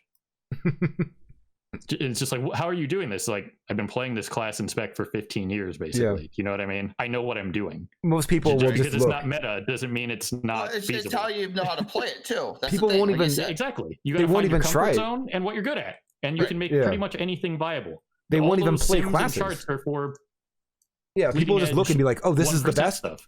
This is the best. Oh, I'm playing that." That's it. I'm playing this. I'm playing this exact build. It takes all the fun out of it. Yeah, because you don't get to learn like what works well with what works with what. You don't get to learn it, and it kind of like you're kind of just like bypassing the learning factor, and you're just gonna be like, okay, I'm gonna do this build, okay, and I'm just lean back. Random Rob said the redo of Diablo 2, where a meta has been around for years. Yeah, that's gonna be interesting. I don't know. Is there a meta for a game where you can just openly cheat? Well, all right. Assuming that stuff isn't going to be on the live online, right. like on the live online servers when you're in the ladders. You know what I mean? Right. But the one thing that probably my most unpopular opinion, Diablo 2 is overrated as fuck, because a lot of the rose-tinted glasses people, I talk to them. It's like, well, what are you doing? And I've seen forums and all kinds of things, and from what I've seen, nobody's playing the game for real. Mm-hmm. They're cheating. So that's not them playing the game. Sure, they're having fun with it. By all means, have fun however you want to. You know, if that's how you have fun, whatever. But you're not, playing the game within the constraints and the rule set of the actual game. You're modding files and pulling off like classes and skill combinations that are not possible. Right. So, I mean, at that point, do you really want a remake of that? Because you're not going to get to be... They did say there's going to be an offline mode. Mm-hmm. So if you want to go and do all the crazy, like super modded, like I'm going to edit my save file character sheet stuff, then that's fine. Whatever. If you want to have fun with that, that's completely fine. I'm not saying don't have fun that way if you have fun with it, but I don't think they're nostalgic for the correct thing. You know what I mean? It just happens to be Diablo 2. So, I'm gonna pick it up. That's what it is. I'm gonna pick a character. One that I've never played. I never played the Druid. I might pick up a Druid because I never played one. I don't know anything about it, and I'm just gonna do what I normally do: pick the things that I think are right, and I'm going with that. And I'm gonna go hardcore on it. No death. No death. Never played it. That's what I'm gonna do. What the heck? That makes the fun out of it because that's how you learn. Exactly. That's what I did with. That's what I did with everything I played. I did it with Grim Dawn. I did it with Diablo 3. All of it. Just and to go back on the meta thing, it's. You know who has it real bad? Call of Duty, real bad. Oh, I believe it. I know you guys really don't play it, but like I play it off like here and there. Mm. But you see, like when you go, like I said, back to TikToks, YouTube videos. This gun has a new build, and this is this, and no recoil build, and I will guarantee you. Within a day or two of that video or TikTok or whatever coming out, everyone's using it. Whether it be what it's meant for, what it's not meant to be for, everyone uses it. Right. And it takes the fun out of the game. Right. And it takes the fun out of it. It's like you go into a lobby, like, okay, everyone's using, like, I'll just use an Uzi. An Uzi gets some kind of buff, and then people figure out a combination. They change the stats of the guns so much that once you change it, everyone's like, oh, new Uzi build. Add these attachments, and this gun's impossible to miss at 300 yards. Now, we all know an Uzi can't hit 300 yards accurately. Right. But somehow this one can. And then everyone in every single map and game mode is using it. And it's like, hey, I just like building the guns how I like them. What's the problem? It's just the internet, man. It's just the, I know. The way, you know. What I could say about the ARPG stuff, though, when I was playing Grim Dawn, and I just did whatever the hell I wanted to, I gotta be honest, no one gave me shit about it in that game. Like, no one bothered with me. I will say this, though, Brain Clock, the Grim Dawn people, and when I was streaming it around the same time you were, we got a lot of crossover people. Mm-hmm. Most of the Grim Dawn community on Twitch, and like guys like Mike Fick, those kind of communities, they're not asshats. No, they're really nice people. Yeah. The Grim Dawn community, the vocal Grim Dawn community that we've come across seemed to be really solid, really nice. Just, I didn't have any backseating either. Like, it was like, oh, you're doing this? That's pretty cool. Like, I had a really weird build, and I just thought it was cool, and it worked until we learned about reflect damage at level 95 on hardcore. Right. But that's the thing. You did exactly what you wanted to, and no one gave you shit. But then when I went to Diablo and did exactly what I wanted to, dude, it was a storm. It was dude, it was bad. It was bad. I was fighting with people left and right. They just cannot believe that you're just not doing what you're supposed, like what the meta says. And that's why I lost my shit on that game. And I'm like, dude, I'm taking top 100 hardcore. Well, it's like even like for me, like even like a case of a Twitch viewer, like I wouldn't want to watch someone who's doing the meta stuff. I'd rather watch someone who's doing challenges or something off the wall. You know what I mean? Yep. That was my challenge on that one. I was like, I'm going to literally show you that I will get in the top 100 in this game on the ladder on hardcore, doing exactly what I want. That's not in the meta. That was the goal. Yep. And that's what we did. And that's it. That made me really happy. Driver said that was honestly while I returned 3 nights in a row. I'm like, what is this guy smoking crack? Oh yeah, that's right. Driver came around when I was playing Diablo. That's right. He probably thought I was an asshole. What is this guy not playing meta for? Yeah, I can't do it. Can't stand it. Don't know why it's even a thing. But people think that's the thing too. People think it's all about statistics. Like Call of Duty, for example. I'll go back to it. People think that it's all about your kill death ratio. Mm-hmm. Well, no, not necessarily. Like people, like that's a pet peeve. I'll go back to that. Objective-based game modes, and no one plays them objectively. They play just for kills because they think that KD matters. There are specific servers for kill to death only stuff. I don't know why they don't just go there. Right, and that's what I mean. And I think the thing with that is like that drives me nuts. It's like because they'll be like, "Oh, I'm better than you. Oh, I'm professional." Well, no, you're not. Because if you ever actually looked, I don't know if you've ever actually looked at or watched like professional tournaments or first-person shooters when it comes to objective games. It don't matter whether you have a lot of kills or no kills. As long as you play the objective the right way, it's a win. That's what you want. Mm. Like R6, like there's people that play R6 that like will play certain operators like that go hand in hand with each other. They might not have a kill, but they played what their operator does so well that it benefited the team for the win. Right. Just the way it is. It's just, you know, I mean, that's professional wise. But everyone's Call of Duty has been such that thing of best KDs, most kills, best KDs. It's everyone thinks a first-person shooter game is like that, and that's not the case. Right. Yeah, I mean, hell, at this point, I might just pick up Diablo 4 to play the rogue class exactly how it's not supposed to be played and just piss people off. Yeah, absolutely. Do it. I'm doing it at this point. If there's a rogue class, I'm going to play it exactly how people probably won't want to play it and make it completely viable and piss everybody off. There is a rogue class, and it looks awesome. Yeah, it does look actually pretty good. It actually has me interested. Yep. So I'll play it in some stupid way and make it viable and piss the entirety of the Blizzard community off. Yeah. And I'm just going to sit there and be like, you can keep saying whatever you want in chat. Doesn't mean I want to do it. Right. It is an uncomfortable thing because like I don't like to I don't like to fight or like yell at people that like in a chat room. You know what I mean? Like I don't want to do that, but like sometimes people just have a way to get under me, like instantaneously. You know what I mean? Right.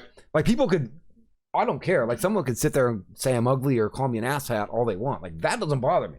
Like you can't bother me that way. You know what I mean? Like, but just backseating me on games drives me insane. Sometimes, not all backseating, just the just most of it. Like the complete audacity of why would you do that way? You should be doing it this way. You know what I mean? Like it's like we're not performing open heart surgery and where I'm doing it wrong and I should be holding the valve this way and using the knife that way. You know what I mean? It's play a fucking video game. Shut up. You know what I mean? That stuff is like. Yep. It's always subjective. Right. I was like, here's how we know when I did this wrong. When I didn't no hit or no death Darkest Dungeon. If I don't walk out of this with a W, then I did it wrong. How about that? You know what I mean? The entire at that point, yeah, because you died. Yeah, the entire rest of the way there, I think I'm fine. Like we're fine. You know what I mean? Is it flawless? No, but it still worked. It's okay. I mean, if you get there, it doesn't really matter how you get there. Hopefully, people enjoyed the ride. Yeah. Like you could be like some marathon sprinter, going full speed, running, looking awesome. People are throwing flowers in your way because you're doing awesome, getting to the goal. You look clean, you look amazing. Or you could like, be walking and your head is on the ground and you're just dragging your face across the cement, and eventually you cross that finish line and you win. Doesn't matter how you got there, you did it. All I picture was you doing a slug motion while on concrete crossing a finish line. That's all. I couldn't really get the look, but I would imagine my face on the ground like this and like my butt in the air and just pushing my face. Caterpillaring it like you're just up, like down, a caterpillar. Up, down. Yeah. Doesn't matter how you get there. Doesn't matter if you win by an inch or a mile. Winning's winning. Winning's winning. But it's true. It's true. No, it is. Listen, there's always more than one way to do something. Yeah. A million ways. Not really a million, but there's certainly things. There's certainly things involved all the time. All right, let's get one that involve stuff with some people and some places. Madhouse, see you later. Thanks for hanging out. I appreciate it. It's getting late for us too. We got to get bouncing out of here soon, I think too. What do you think? A little bit late. Yeah. No matter me. I don't think I normally was gonna go, live after this, but it's a little bit late. Mm-hmm. I have a long ass day tomorrow. You're not streaming tonight? Okay. Let's make our ways around. Let's start with Ryu. Ryu, here's what I want to do. I want to thank you for coming on the show, and then I want you to tell us where to find you. I want you to tell everybody what you do, your times, everything you're doing. Okay, well, for those of you who don't know me, hi, I'm RyuZ28, and if this was my channel, I'd be welcoming you to the dojo. That's kind of my gimmick. But I stream on Twitch Tuesdays through Fridays around 11 a.m. to 5 p.m. Pacific Standard Time. We also have a YouTube channel up where me and my buddy HG Lunas review and react to Ruby every Saturday. So that just goes up every Saturday at around 9 a.m. Check those out. And then every Wednesday, for the foreseeable future, we also have Anime Night in the dojo where we react and review different anime. And right now we are currently doing ReZero, Life in Another World Season 2. So on Saturdays and Wednesdays are when the YouTube stuff goes up. And then my hard set schedule for Twitch streaming is Tuesday through Friday, about 6 hours, somewhere in there. I'm around.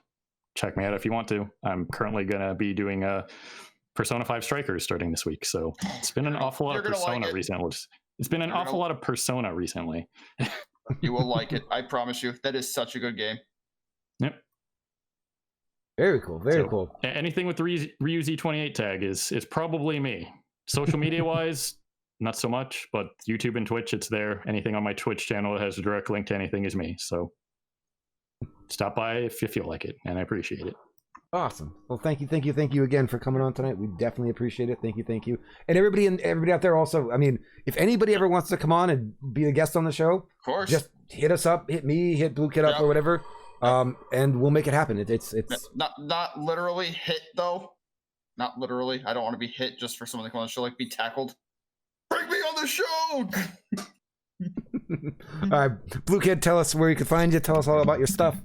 I am BlueKid04. I am here on Sundays, Mondays, and Thursdays, 9 p.m. to 2 a.m. Eastern Time.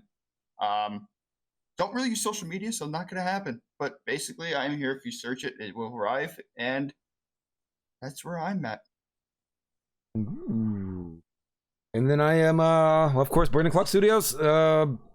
I'm here Sunday, Monday, Tuesday, Wednesday, Thursday, from like 9 o'clock Eastern Time until about 1 in the morning, somewhere around there. Doing challenge runs. I'm currently doing Darkest Dungeon, no death run. I'm almost done with it. I'm very close. Hopefully it gets done. I usually go live right after this with a little bit, but I got a lot going on tomorrow. I'd only be able to stream for like an hour, so it's kind of like, I'll just come back tomorrow at about 9 o'clock Eastern Time with Darkest Dungeon, blah, blah, blah, blah, blah, blah. I have social media stuff. I don't use pretty much any of it, but my name, you know, Darkest Dungeon and stuff like that. Not Darkest Dungeon. My name is Burning Clock Studios. That's what my name is. Matt House says, play more Isaac. At some point, we'll see what happens. But yeah, just use my name with things and then it might appear. I have no idea. I barely got the guy with the face. I use YouTube sometimes. I don't know. I don't really care. I like Twitch more. But yes, thank you guys for hanging out. We very much appreciate it. You guys are fantastic. Check out Blue Kid 04 over at his channel. Check out Mr. RyuZ28 over at his channel. And thank you guys very, very much. I'll see you later. Have a good night. Bye, bye, bye. That's not the right one. We need a different one here. We need that one. There we go. There it is. See you later.